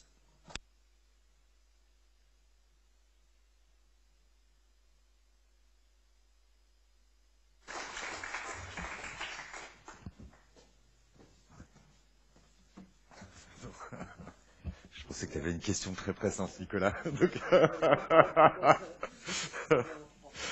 Écoutez, merci beaucoup Julien pour cette présentation très très claire. J'imagine qu'il va y avoir des questions dans la salle. Je vous prie juste de faire en sorte qu'elles soient formulées de façon concise. Et merci par avance. Donc y a-t-il une première... Oui, je vois Ignace. Là c'est bon. Super, merci Manuel. Donc, voilà, monsieur avec la casquette rose.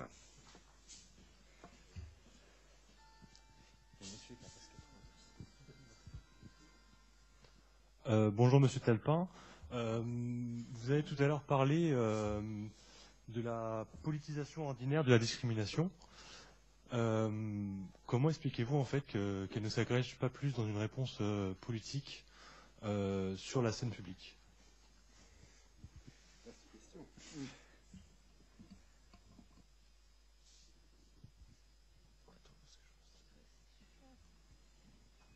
Je peux répondre tout de suite. Ouais, vas-y, vas-y.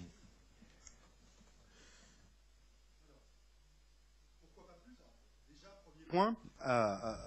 Bon, moi, je suis souvent un peu pessimiste en fait, surtout ces derniers mois en fait. Donc j'ai bien le sentiment que ce que j'ai pu raconter était un peu déprimant, mais en même temps il se passe des trucs en fait. Et voilà, et nous sur notre bouquin, on a voulu mettre en exergue les mobilisations de juin 2020 en fait autour du comité Adama et suite à l'assassinat de George Floyd, parce qu'il se passe quand même des trucs et il y a des mobilisations qui émanent de la jeunesse aujourd'hui qui sont très certainement porteuses d'espoir.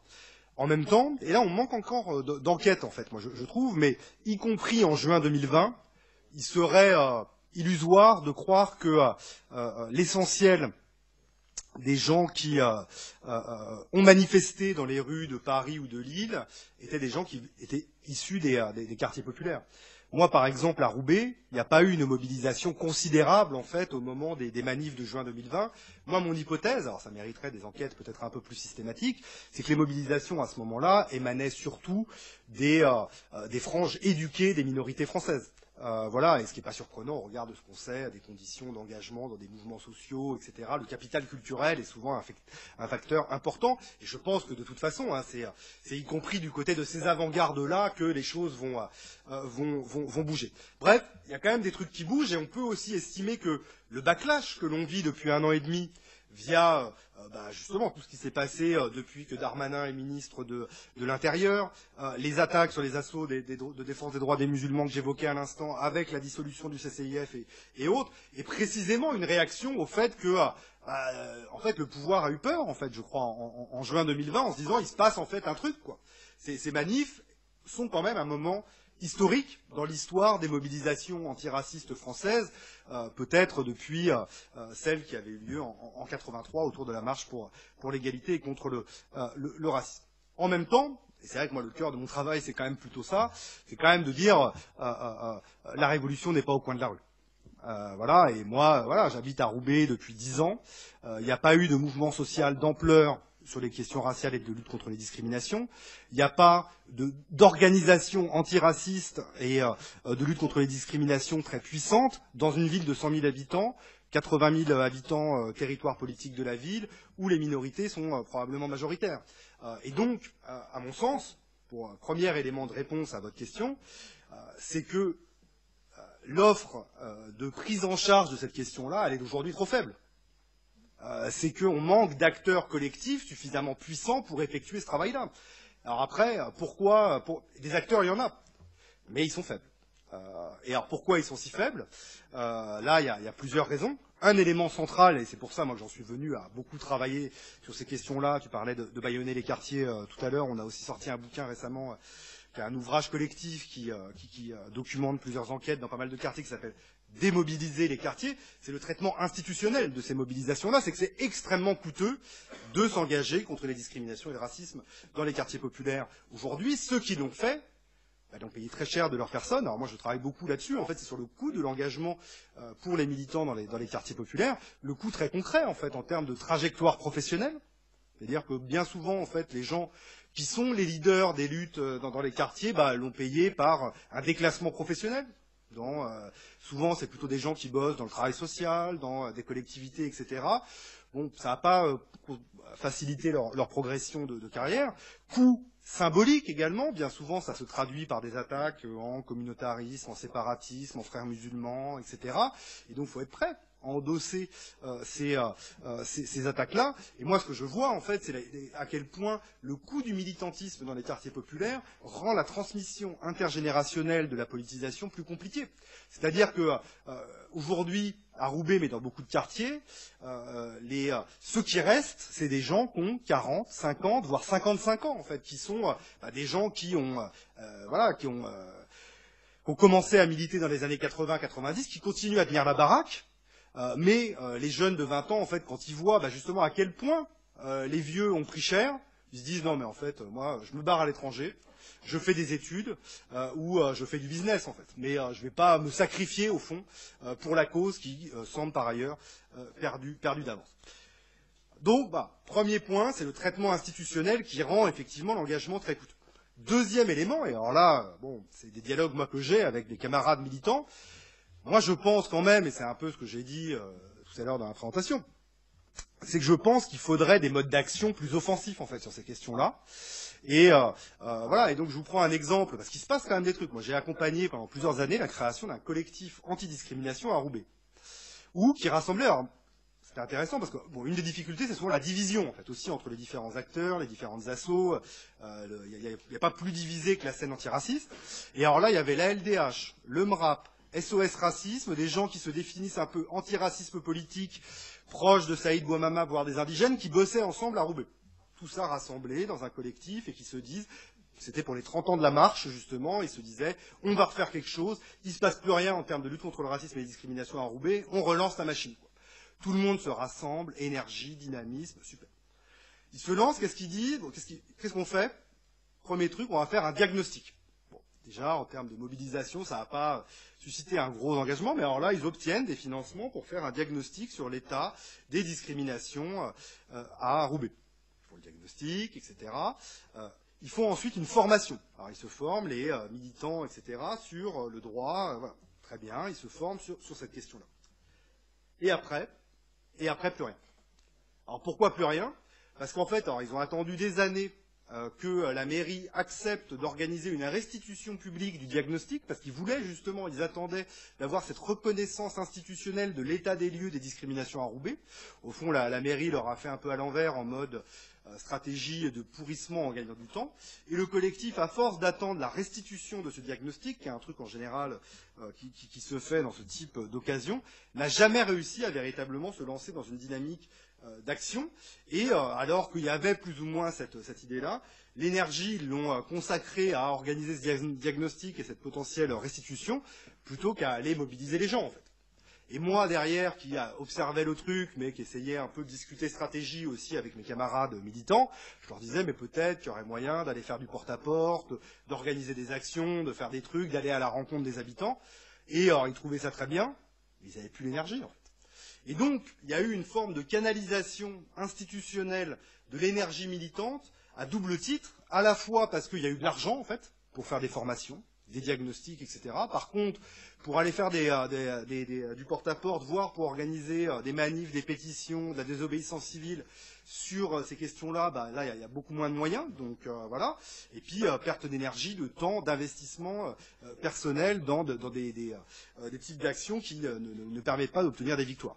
Donc, voilà. Qu'est-ce qu'il faudrait faire pour transformer moi, je pense qu'il faut aller chercher les gens, en fait. Moi, je crois qu'au regard de la résignation qui est aujourd'hui très largement partagée, si on ne va pas chercher cette parole-là pour la transformer en action collective, elle ne se structurera pas d'elle-même. Tu parlais de mes travaux sur le community organizing. Le community organizing, c'est ça, en fait. C'est de dire, au regard des conditions de vie aujourd'hui dans les quartiers populaires, s'il n'y a pas un travail pour créer l'étincelle, d'une certaine façon, il y a une dimension un peu léniniste là-dedans. Si il n'y a pas des gens qui vont chercher les colères pour les organiser collectivement, il ne se passera rien. Et donc, moi, je crois qu'aujourd'hui, c'est ça qu'il faudrait faire, en fait. Il y a des gens qui font un peu ce travail, mais on manque d'énergie et de moyens. Aller à la rencontre des habitants. Voilà, le community organizing, c'est trois choses. C'est mobiliser, former, gagner. On mobilise les gens, et donc on passe l'essentiel de son temps militant à aller chercher les gens avec l'idée que la force de ceux qui n'ont rien, c'est le nombre, ce qu'a fait le mouvement ouvrier pendant tout le XXe siècle. Former, une fois qu'on a mobilisé les gens, on fait tout le travail de conscientisation pour qu'ils deviennent acteurs de la lutte, et puis gagner, obtenir des petites victoires pour que l'engagement ne soit pas qu'éphémère. Il me semble que parfois on concentre beaucoup d'énergie aujourd'hui à former, sans avoir mobilisé grand monde, et pour pas gagner non plus grand-chose. Et donc, j'ai parfois le sentiment qu'il manque certains ingrédients, alors que le potentiel, il est là. Ce qui manque, c'est l'étincelle.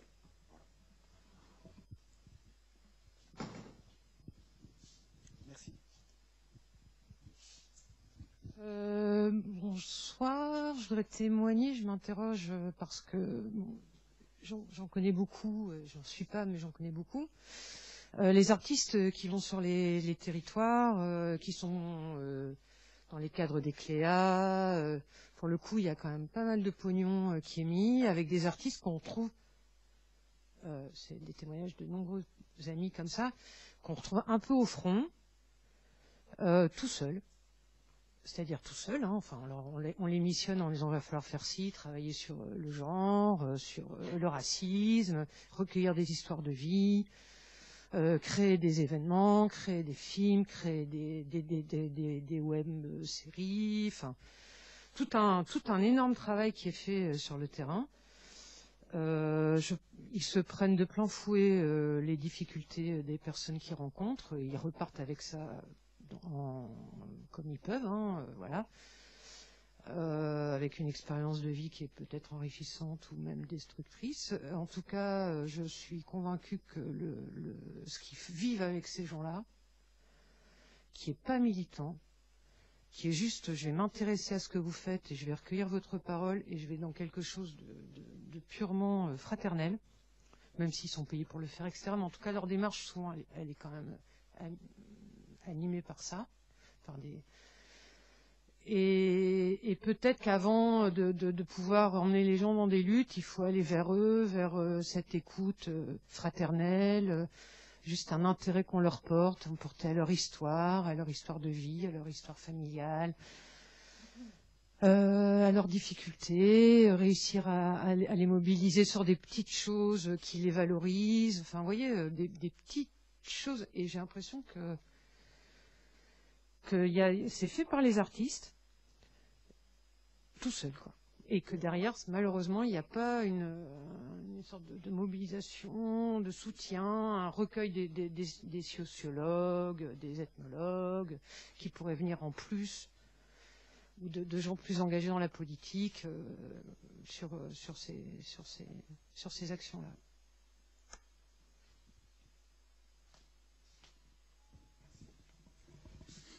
Non, bah effectivement, et l'exemple que je prenais du film tout à l'heure là, à Lormont, ils ont été aussi accompagnés par des documentaristes. Et bon, moi je parle beaucoup de Roubaix parce que moi c'est mon terrain, c'est ma base, quoi. Mais il y a aussi un travail qui est fait par un certain nombre de collectifs d'artistes qui est tout à fait essentiel.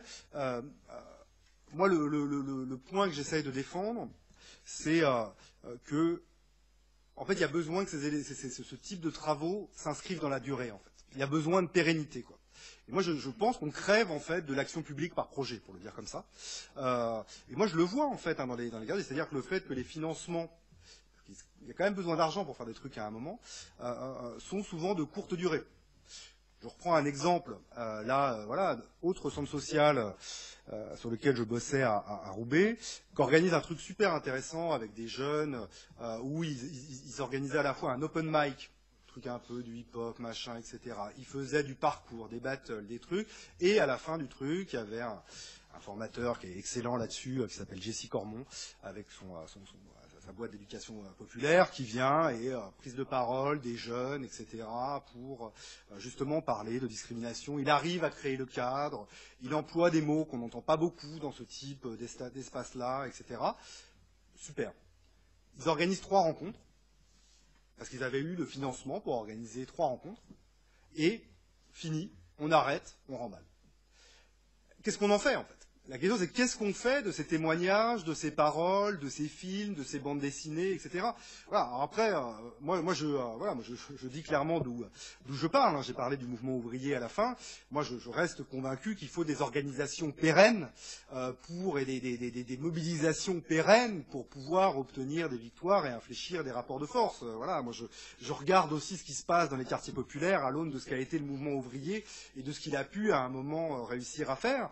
Alors peut-être qu'on peut réussir des fois à faire des coups, mais au regard de l'ampleur des difficultés, moi je pense qu'il faut du temps, quoi. Et souvent, en fait, ce type d'initiative manque un peu de temps pour... Alors parfois, hein, il y a des artistes qui restent 6 mois, 1 an dans un quartier, mais voilà, il faut pouvoir convertir le truc vraiment, je pense, beaucoup plus profondément, quoi. Bon, un des trucs les plus intéressants que j'ai suivi à Roubaix, c'était précisément lié à une résidence d'artiste, hein. C'était Luca Ropso qui arrive à Roubaix et on lui dit, vous pouvez faire ce que vous voulez, par contre, vous n'avez pas travaillé avec eux. C'était la table de quartier du PIL qui était en lutte avec la municipalité sur le projet de rénovation urbaine. Lui, il a dit, bon, s'ils veulent pas que je bosse avec eux, c'est que probablement il doit se passer des trucs intéressants. Il a été bossé avec eux et ça a fait un truc de fou, quoi. Et ils ont fait un film, le film a fait un tour de France et pour les habitants ça a été hyper fort en fait que alors qu'ils se sont fait défoncer, que le quartier a été rasé, qu'ils ont été obligés de le quitter alors qu'ils voulaient pas le quitter, etc. En termes de dignité, en fait, de voir leur gueule à l'écran, au duplex, à Roubaix, au cinéma, etc.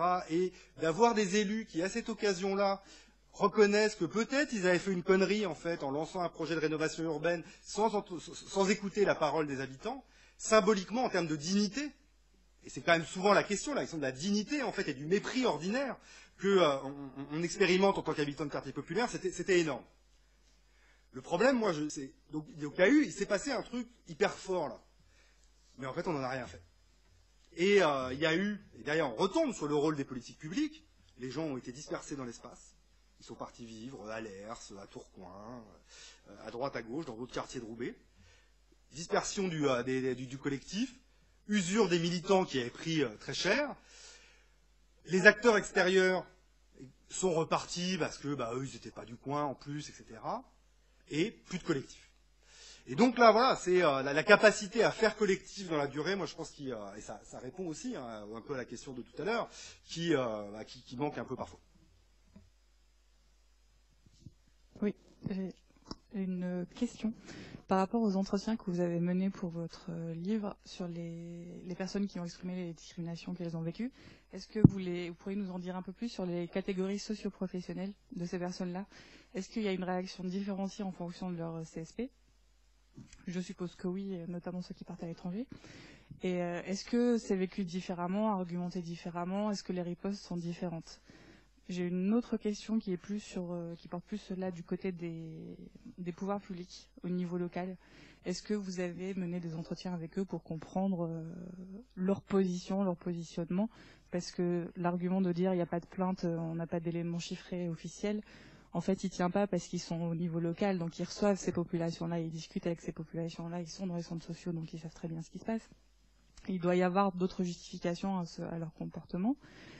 Et j'avais une troisième question. Oui, là c'est vraiment une interrogation sur le fait qu'on n'arrive pas à mobiliser autour des luttes antiracistes. Est-ce que le fait de prendre en compte aussi la classe et le manque de travail peut expliquer le fait qu'on n'arrive pas à mobiliser les populations parce qu'en fait elles sont occupées à survivre?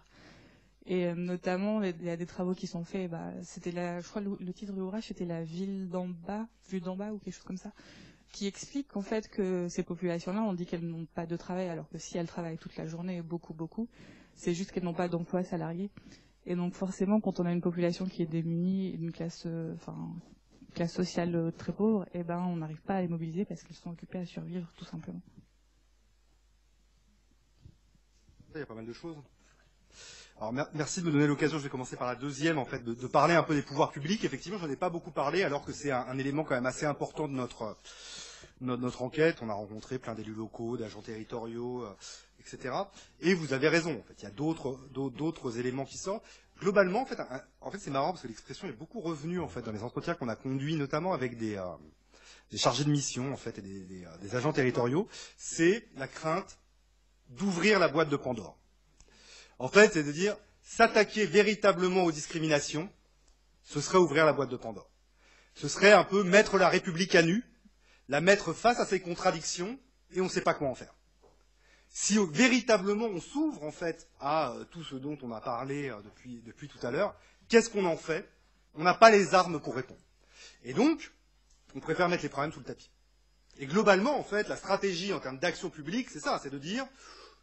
par des gens qui sont sincèrement en fait intéressés et qui pensent qu'il y a peut-être des choses à faire, on n'est pas en capacité de répondre et donc on a peur. En fait. Il y a une grande crainte en fait de ce point de vue-là, y compris en fait chez ceux qu'on peut considérer comme des alliés de l'intérieur, en fait des fonctionnaires un peu militants sur ces questions-là, qui se sentent pris un peu entre le marteau et l'enclume, entre le sentiment, ils voient bien ce qui se passe sur le terrain, dans les quartiers, et puis en même temps, ils voient bien le manque de volonté chez les élus de s'emparer de cette question-là. Chez la plupart des élus, il existe des petits réseaux d'élus très investis sur la discrimination, mais ils sont quand même peu nombreux, et donc comment on fait, quoi. Juste pour en dire un peu plus sur les élus, moi par exemple, qui travaille pas mal sur l'action publique locale et aussi les partis politiques, un des trucs qui m'a frappé quand je parle de désinvestissement public sur la question, moi j'ai étudié les programmes politiques aux élections municipales. Et moi je suis frappé que, alors je reviens à Roubaix, mais en fait la situation est la même partout. Vous regardez les programmes aux élections municipales, en fait la lutte contre le racisme et les discriminations, mais c'est le cadet des soucis de la plupart des listes, y compris à gauche en fait. C'est, voilà, il y a 1-2 propositions. La question est au-delà en fait de la question de lutte contre la discrimination. La question en fait, l'enjeu c'est quoi? Et qu'est-ce qu'attendent les gens? C'est l'égalité en fait. Et faire de l'égalité la matrice centrale en fait du discours, et donc l'égalité sous toutes ses formes, intersectionnelles d'une certaine façon, qu'elle soit de genre, raciale, territoriale, sociale, etc. Voilà. Et quelles propositions d'action publique concrètes sont mises en place là-dessus? Ils sont proposés en tout cas dans les programmes. Voilà. Et donc ça en dit long quand je disais sur le faible investissement et le faible prise en charge de ces questions-là par les partis politiques, c'est pas au cœur de l'offre politique. Voilà. Et ce qui est d'autant plus surprenant que moi je pense, là c'est des dialogues que je peux avoir avec des copains militants dans les partis, qu'en fait c'est une erreur stratégique. En fait. Moi je pense que si vous faites un travail à la fois militant sérieux et que vous avez une offre politique antiraciste sérieuse en tant que parti politique, vous pouvez aller chercher et récupérer des voix dans les quartiers populaires. C'est un des trucs, j'en discutais il y a quelques semaines avec Youssef Brakni, en fait, donc un des leaders du comité Adama. J'avais fait un entretien, je vous invite à le lire d'ailleurs pour la revue Mouvement avec lui, qui est assez intéressant sur l'histoire de la jonction, en fait, entre le comité Adama et le mouvement des Gilets jaunes. Bref, on parlait justement du rapport de la gauche au quartier, et il me disait, non mais, au fond, pourquoi on voterait pour des gens au regard de l'offre politique qui nous est proposée. Et en fait, il n'y a rien, quoi. Et le jour où il y aura une offre politique qui ciblera les quartiers populaires, peut-être qu'à un moment, on pourra se mobiliser. Et donc, c'est frappant à quel point, y compris chez des partis politiques qui prétendent cibler les quartiers populaires, il n'y a pas grand-chose dans la hiérarchie. Alors, quand on fait 500 propositions, éventuellement, on peut noyer quelques propositions, y compris très, très bien argumentées. Le problème, c'est quand on fait 500 propositions, à un moment, il faut les hiérarchiser.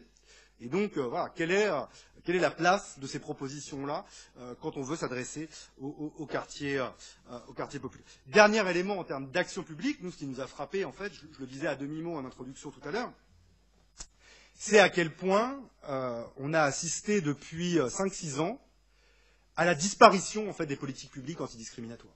Je le disais un peu à la fin quand je parlais de Barcelone, mais en fait, concrètement, il y a eu un effet attentat sur les politiques publiques antidiscriminatoires, c'est leur conversion en politique publique de promotion des valeurs de la République et laïcité, ou prévention de la radicalisation. Et donc il y a eu une réorientation des crédits, des formations, dans cette direction-là, et donc il y avait des appels à projets lutte contre les discriminations qui sont devenus des appels à projets promotion des valeurs de la République et laïcité ou prévention de la radicalisation. Alors, je ne dis pas qu'il ne faut pas promouvoir les valeurs de la République, je ne dis pas qu'il ne faut pas former sur la laïcité, je dis simplement que c'est peut-être dommage de substituer l'un à l'autre, et c'est clairement ce qui s'est passé en fait ces dernières années. On a moins de moyens qui sont consacrés à ces questions-là aujourd'hui qu'hier, et même beaucoup moins aujourd'hui qu'il y a 20 ans.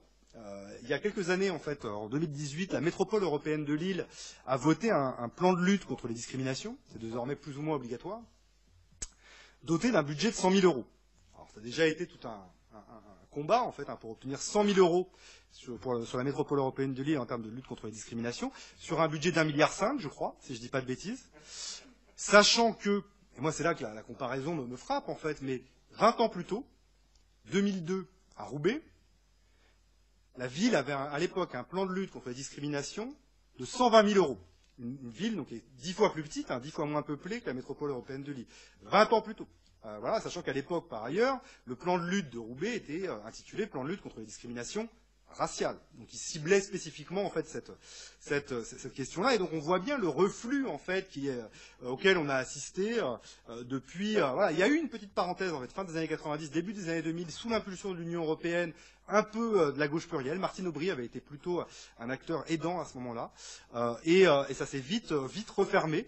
Il y a eu des velléités au début en fait du quinquennat de François Hollande. En fait, il y avait la refondation des politiques d'intégration. Il y avait des propositions assez intéressantes qui avaient été émises à ce moment-là, mais ça a été mis. Les rapports qui avaient été construits à ce moment-là, qui avaient été rédigés à ce moment-là, ont été mis au placard, notamment à l'initiative de Manuel Valls. Et depuis, on a assisté au déclin de ces questions-là. Juste, j'ai été un peu long, deux points, mais je suis d'accord avec ce que vous disiez. Le rôle de la CSP, de la classe, au fond, dans les questions, dans la réaction aux expériences discriminatoires. Alors, effectivement, plusieurs choses. Alors, un peu paradoxalement, ceux qui sont le plus sensibles et qui sont le plus presque vindicatifs par rapport aux expériences discriminatoires qu'ils ont pu subir, c'est les plus diplômés, en fait.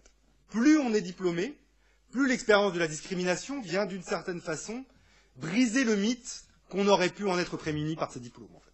Et donc, c'est les gens qui, en général, le réagissent le plus fortement de deux façons. Alors, ça peut être l'expatriation, c'est pas la voie majoritaire, mais nous, on est frappés. Hein, dans le questionnaire qu'on a fait, la très grande majorité des gens qui sont partis, c'est des gens qui sont très diplômés, en fait.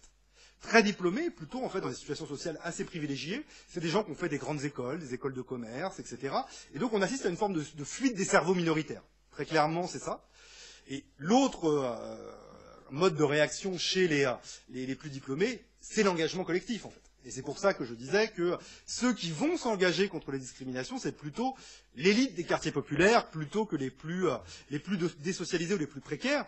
Pour les raisons que vous pointiez aussi, à la fin, effectivement, c'est que plus on est dans la précarité, plus c'est difficile et coûteux de s'engager. Voilà, je citais Rosa Bonheur à juste titre tout à l'heure à ce sujet.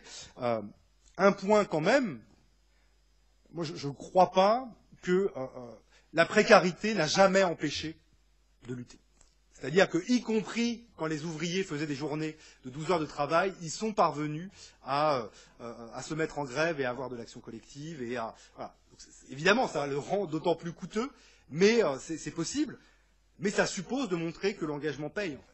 C'est que ça rend en fait le coût de l'engagement encore plus important, puisque effectivement, quand on va participer à une manif, quand on va faire du porte-à-porte, etc., c'est autant de temps que l'on ne passe pas à déposer un CV, éventuellement répondre à une offre d'emploi, aller réparer des bagnoles, faire des petits boulots, etc., qui assurent la survivance au quotidien. Donc effectivement, c'est compliqué, mais je pense que ce n'est pas impossible.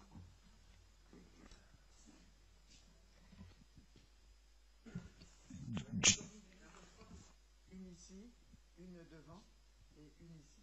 Voilà. Oui. C'est là. Oui. Bonsoir Monsieur Talpin. Donc on a beaucoup parlé des discriminations, de le ressenti. Pourtant, dans tout vos discours, moi, il y a un élément où je me pose la question, c'est que, notamment par rapport à notre histoire française, on a l'impression qu'aujourd'hui, dans nos politiques publiques, dans notre État, même dans la société, il y a un débat, pas une recherche, mais une quête quelque part par rapport à notre histoire coloniale et ou notre histoire de l'immigration, notamment dans les années 60. Et est-ce que vous, justement, dans les entretiens que vous avez pu faire ou dans votre travail, c'est quelque chose qui est beaucoup revenu ou au fond, c'est quelque chose maintenant qui est peut-être perçu comme, je sais pas, ancien? Voilà. Merci beaucoup.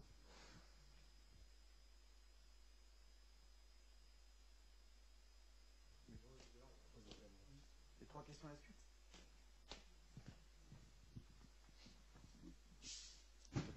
Merci. Jean-François, je travaillais au Théâtre de l'Opprimé pendant 20 ans, 95 à 2015 dans la région. Je voulais intervenir sur quelque chose que tu as dit, qui était à propos de... Ah non, tu n'as peut-être pas dit ça, mais c'était à propos de l'atomisation des mouvements.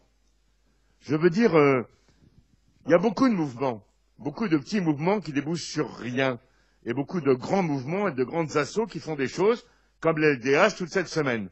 Mais, aujourd'hui, tu parlais du comité Adama, Ici, qui est-ce qui sait que Assa Traoré, la sœur d'Adama, elle est à Lille aujourd'hui? Qui est-ce qui le sait? Voilà, plusieurs le savent. Demain dimanche, à 11h, il y a rassemblement pour les 27 morts de la Manche. Le maire de Riace en Italie qui est condamné à 13 ans de prison et 2 mois pour avoir accueilli des migrants, etc., etc. Donc je dis, il y a un tas de choses qui se passent. Mais où se passe-t-elle? Tout à l'heure, tu as cité les centres sociaux. Ici, on n'est pas du tout dans un centre social, quoi, hein. Et pendant toute la semaine, il y a eu quand même peu de rencontres dans des lieux qui ressemblent à un centre social. Il y en a eu. Par exemple, moi, aujourd'hui, tout à l'heure, j'ai failli ne pas rentrer. Parce que j'avais pas mes lunettes et j'ai tapé sur la porte au lieu d'appuyer sur l'interphone. Et donc, le gardien a considéré que j'étais un monstre et qu'il allait appeler la police. Je dis, mais allez-y, monsieur, appelez-leur. Voilà. Donc je me dis, comment quelqu'un d'un quartier populaire peut rentrer ici? C'est très difficile, quoi. D'ailleurs, on n'a qu'à se regarder, là, hein. On est tous quand même, globalement, bien blancs, quoi. Voilà. Donc ça, c'est une chose. La deuxième chose, hein, c'est que, oui, cet aspect de travailler par projet que tu as souligné, c'est absolument catastrophique. Vraiment catastrophique. J'ai en effet, au Théâtre de l'Opprimé, mené des ateliers et créé des spectacles contre les discriminations avec mes camarades sans-papiers. On a joué dans beaucoup de centres sociaux du Nord à une époque où il y avait de l'argent contre les discriminations. Et maintenant, comme tu disais, ben, il n'y en a plus. Il y a de l'argent pour la laïcité ou je ne sais trop quoi, un tas de choses très bien, hein, mais il n'y en a plus là-dessus, quoi. Voilà. Donc je me disais, ben oui, d'une part l'atomisation de nos mouvements, et puis évidemment, mais ça, on n'y peut pas grand-chose, l'absence de volonté politique, de l'argent pour faire des choses qui vont vers l'égalité, parce que c'est quand même le maître mot, d'ailleurs c'est ce que tu as dit. Il y a une troisième personne au-dessus.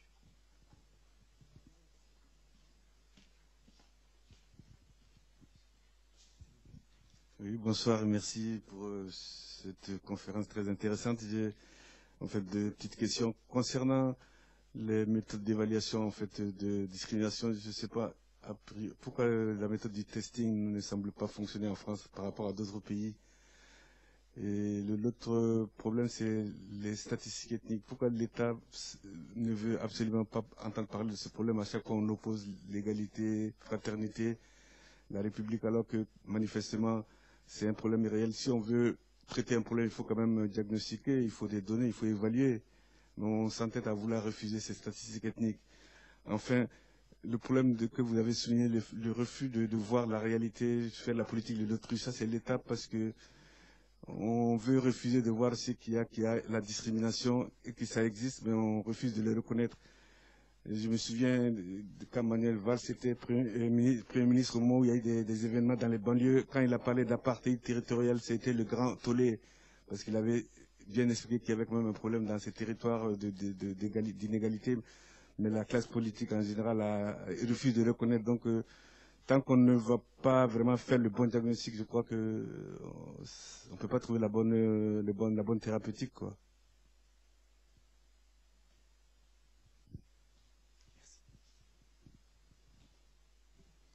Je réponds. Plein de choses, alors. Alors, je vais peut-être finir par la fin et par les questions de monsieur. Alors, sur le testing, pour le coup, il y en a plein, les testings. Et on sait faire aujourd'hui. Je renvoie d'ailleurs, y compris ici à Lille, en fait, il y a une association qui s'appelle Kif Kif et qui fait un travail tout à fait remarquable de ce point de vue-là, qui a fait des testings sur l'accès au logement social, qui a fait des testings sur l'accès aux boîtes de nuit, voilà. Et les testings, on sait faire, et ça peut être un mode d'action quand même qui est intéressant quand on a des doutes sur telle ou telle institution ou entreprise localement pour aller l'objectiver. Et c'est important d'objectiver à un moment, vous avez raison en fait, hein, pour ne pas voilà, faire planer des rumeurs au fond sur tel ou tel acteur qui peuvent être coûteux, et donc pour pouvoir démontrer par A plus B, le testing est tout à fait efficace. Donc moi je pense que les testings c'est très bien. Moi ce que je disais quand même au début, c'est on peut pas faire que ça, quoi. C'est-à-dire, moi je pense qu'on investit beaucoup d'énergie en France à administrer la preuve des discriminations. Et en fait, c'est bon, on sait, quoi. Il n'y a pas besoin de milliers de testings. On peut, en fait, reproduire, en fait, le testing qui a été fait à Kif-Kif sur Lille, sur Roubaix, sur Tourcoing, aller à Valenciennes ou à Dunkerque, en fait. Mais les résultats, ils seront globalement les mêmes, en fait. Et donc, toute cette énergie-là ne serait-elle pas mieux employée si elle était véritablement mise en œuvre à éviter que les discriminations se produisent. Voilà. C'est un peu, moi, le sens de mon intervention. Et après, l'un n'empêche évidemment pas l'autre. Et puis en plus, typiquement, le travail que fait une asso comme Kif-Kif, c'est que pour eux, ils se servent du testing pour mobiliser les premiers concernés et en faire des actions collectives, en fait. Et donc ça, moi, ça me semble super intéressant. Les statistiques ethniques, alors effectivement, c'est un peu le serpent de mer sur ces questions-là. Moi, je suis un peu partagé, en fait, pour être tout à fait honnête sur les statistiques ethniques, pour plusieurs raisons. Un, c'est qu'en fait, on est parvenu, comme je le disais, à faire la preuve des discriminations sans ça. C'est-à-dire que trajectoire et origine, que j'évoquais tout à l'heure, s'appuie sur principalement le prénom des gens, ou en leur demandant l'origine migratoire de leurs parents et de leurs grands-parents, et ce faisant, en fait, peuvent savoir quelles sont les origines des personnes et imputer les discriminations qu'ils ont pu subir. Donc on peut contourner en fait l'absence de statistiques ethniques d'une façon ou d'une autre, ce qu'on a fait aussi dans notre enquête. D'une certaine façon, on est allé principalement voir des personnes qui étaient potentiellement discriminables. Et ça c'est très clair, notamment en partant de leur prénom. En même temps, vous avez raison en fait. C'est-à-dire que avoir des outils pour pouvoir mesurer, c'est important. Et c'est d'autant plus important que ça constitue une forme de reconnaissance suprême au fond de l'existence d'un problème. C'est-à-dire que quand la statistique publique reconnaît que ces catégories-là peuvent avoir une incidence sur les parcours de vie et donc les mobilise, au fond, il n'y a plus vraiment débat. Après, les oppositions qui sont formulées contre les statistiques ethniques, elles sont quand même légitimes. Le risque de réifier les identités, de mettre les gens dans des cases, on peut l'entendre. Il y a des moyens de le contourner par l'autodéfinition, c'est-à-dire c'est ce que font un certain nombre de pays, l'Angleterre par exemple, c'est-à-dire que vous pouvez vous-même en fait construire, vous autodéfinir plutôt que de rentrer dans des cases prédéfinies, ce qui rend un peu le traitement statistique plus compliqué, mais il y a un moyen de contourner en fait ce problème de réification. Et dernier point peut-être là-dessus, c'est que moi je suis frappé à quel point quand on parle de statistiques ethniques, systématiquement le débat en fait glisse vers discrimination positive. C'est la statistique ethnique, les statistiques ethniques seraient un outil pour faire des quotas, c'est souvent ce qu'on dit, et donc de la discrimination positive. Alors moi je ne suis pas forcément opposé à la discrimination positive, c'est pas la question. Mais en fait c'est des deux questions qui sont différentes en fait. C'est-à-dire que les statistiques ethniques ont vocation à donner une photographie de l'état du problème. Après on en fait ce qu'on veut en termes de politique publique, et la discrimination positive n'est pas l'alpha et l'oméga en termes de lutte contre les discriminations, ce n'est pas le seul moyen.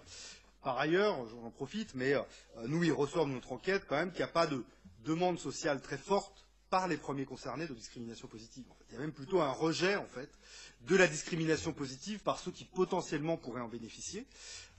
Et ils ne veulent pas du tout en fait, des quotas, etc., pour différentes raisons. Parce qu'en même temps, personne ne le défend dans la société française. Qui aujourd'hui défend la discrimination positive en France? Personne. Donc, compliqué pour les premiers concernés derrière de défendre cette idée-là. Et par ailleurs, en fait, ce que veulent les gens, c'est pas être traités différemment, c'est être traités comme tout le monde. La demande sociale qui est exprimée très majoritairement, c'est être traité comme tout le monde. Et de ce point de vue-là, la discrimination positive apparaît pas comme un outil tout à fait pertinent. Moi, je suis mesuré de ce point de vue-là parce que aux États-Unis, où elle n'existe quasiment plus du fait des attaques des milieux conservateurs dessus, elle a quand même permis des choses. C'est-à-dire que l'accès au pouvoir d'une élite minoritaire a été rendu possible par la discrimination positive. Il n'y aurait jamais eu autant de maires noirs et de chefs d'entreprise noirs sans la discrimination positive. Et on le voit d'ailleurs depuis la remise en cause des politiques de discrimination positive dans les universités. En fait, la baisse en fait du nombre de minoritaires en fait parmi les diplômés, ça a un effet en fait tout à fait considérable. Ça a probablement des effets pervers également, mais voilà, c'est important, je pense pour le coup là dans ce cas-là, de voir ce que ça produit en fait, de s'appuyer sur les sciences sociales et de mettre un peu de rationalité dans le débat. Alors j'en viens aux autres questions. Atomisation des mouvements, division. Alors effectivement, c'est un truc tout à fait central, moi, sur lequel j'essaye de travailler un peu, en essayant d'essayer de comprendre pourquoi en fait c'est si puissant. Alors, il y a différentes raisons. Moi, je crois que l'argent joue un rôle quand même qui est important, et il y a quand même le fric qui contribue à créer des concurrences qui n'auraient peut-être pas lieu d'être. Après, je crois qu'il n'y a pas que ça. Et moi, quand je mène des entretiens en fait avec des militants de quartier, je leur demande mais comment ça se fait en fait qu'il y ait tant de divisions historiquement dans les luttes des quartiers populaires. Il y a eu des tentatives en fait de travail de jonction, et ça a été il y a eu à un moment le forum social des quartiers populaires après les émeutes en 2007, et ça n'a pas tenu en fait entre ceux qui. Alors ça n'a pas tenu pourquoi? Parce qu'il y avait des désaccords stratégiques. Et ça c'est quand même c'est l'heure là en fait, c'est la sonnerie.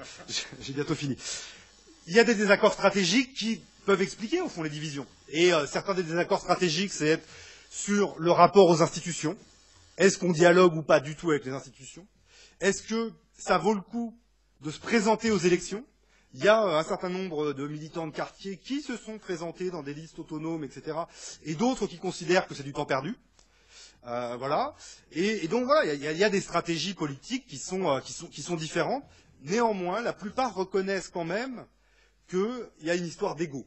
Moi, c'est le truc qui revient systématiquement, c'est l'ego. En fait. Voilà. Alors après, une fois qu'on a dit ça, moi je trouve qu'on n'a pas dit grand-chose en fait.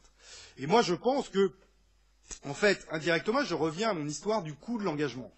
C'est que quand on voit en fait les coups que se prennent, et là les coups avec un P, que se prennent les militants historiques de ces luttes-là, à un moment c'est peut-être normal qu'il y ait une forme d'attente de reconnaissance qui, au fond, se traduit par des divisions interpersonnelles qui rendent les alliances plus compliquées. Et donc, je reviens à mes histoires de répression institutionnelle, c'est que un des effets peut-être les plus insidieux et les plus pervers de la répression, c'est aussi celui-là, c'est d'attiser les divisions quand elle n'est pas expressément alimentée par l'institution elle-même. Bon, toujours est-il qu'il y a quand même des initiatives. Nous, ce qu'on essaye de faire, par exemple, dans l'Observatoire des libertés associatives, c'est justement de se dire que peut-être que le plus petit dénominateur commun, c'est l'expérience de la répression. Et donc là, on peut réunir des gens qui sinon ne se parleraient pas. C'est relativement vrai, mais c'est pas si simple que ça. En réalité, on n'y arrive que moyennement. Je pense que c'est quand même une piste. Et dernier point quand même, moi je pense, et de ce point de vue-là, il y a quand même un peu des cultures militantes qui n'aident pas. Et c'est vrai, Philippe le disait, moi j'ai beaucoup travaillé donc sur l'histoire et les luttes minoritaires aux États-Unis. Et là-bas, il y a quand même une forme de pragmatisme qui, moi, ça m'a fait du bien un peu de partir là-bas. Et eux, ce qu'ils répètent souvent, c'est l'unité n'est pas l'uniformité. Et moi, je me suis retrouvé à voir des gens, mais c'était hallucinant qui bossent ensemble, en fait. Mais ils y sont quand même parvenus parce que sur une campagne, en fait, ils se disaient là, il faut quand même y aller sur des histoires de violences policières, mais y compris, en fait, par exemple, vous avez Nation of Islam, qui est un mouvement, en fait, musulman, qui est souvent considéré à la fois un peu macho et homophobe, et donc qui a du mal à bosser avec Black Lives Matter, qui est très intersectionnel, très queer, etc. Ils ont réussi à s'allier, en fait, parce que à un moment, Black Lives Matter a dit non mais là, il faut qu'on arrive à bosser avec eux, ils arrivent à toucher des gens que nous on ne touche pas, et sur notamment la question de la réforme des pratiques policières, localement ils ont réussi à faire bouger des choses par des alliances avec ces gens. Ça on n'y arrive pas, mais on n'y arrive pas aussi pourquoi? Parce qu'en fait il n'y a pas beaucoup de campagnes ciblées en fait. C'est que moi je pense qu'en fait des gens qui ne se parlent pas, s'il y avait des campagnes ciblées sur telle ou telle question, je ne sais pas, l'interdiction des clés d'étranglement, ou le récépissé d'identité en cas de contrôle d'identité, sur des campagnes, des propositions précises, c'est plus facile en fait de faire alliance que sur des grands principes. C'est moi en tout cas un des éléments que je tire des États-Unis. Et effectivement, moi je crois qu'il faut s'allier parce qu'il y a quand même plus grand monde et il faut réussir aussi à créer des ponts avec des gens qui devraient être des alliés et qui sont pas là. Moi, j'ai beaucoup tapé sur la gauche ce soir, et en même temps, il y a besoin, en fait, d'aller chercher ces acteurs-là et de les convaincre, au fond, parce qu'il y a un travail de conviction à faire que leur mission historique devrait d'être de ces luttes-là, et que ça a rarement été le cas. Dernier point, la question de l'histoire coloniale et de la mémoire. Alors, si j'ai bien compris la question, moi, ce qui me frappe quand même, c'est, alors ça renvoie un peu à ce qu'on disait tout à l'heure sur l'histoire de la culture. La culture, c'est qu'il y a quand même beaucoup de choses, en fait, qui est faite là-dessus dans les quartiers. Et que là, pour le coup, moi, je parlais de problèmes d'offres, en fait, à un moment tout à l'heure. Là, il y a une offre, en fait, mémorielle, qui est réelle, en fait. Il y a plein de trucs sur la mémoire de l'immigration, des expos, des conférences, des débats, et c'est hyper important.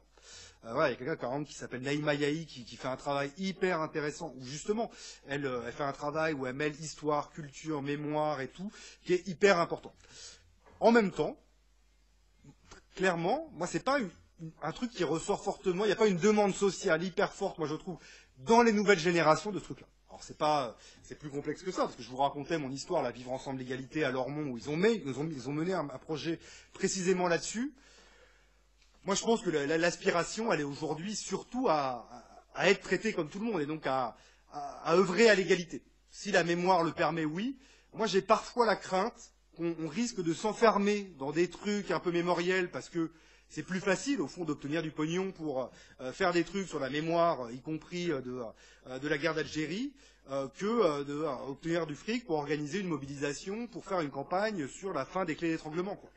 Et donc, voilà. Alors, il faut faire les deux, mais bon, bah, certaines campagnes sont plus facilement menées que d'autres. Donc voilà, moi, c'est un peu ma position, et qu'aujourd'hui, ce travail, il a quand même été fait. Voilà. Et donc, continuons à le mener, mais ne mettons pas tous nos œufs dans le même panier. Voilà, il me reste à conclure, hein, et déjà remercier tout le monde, voilà, d'être venu, et souligner la qualité des échanges.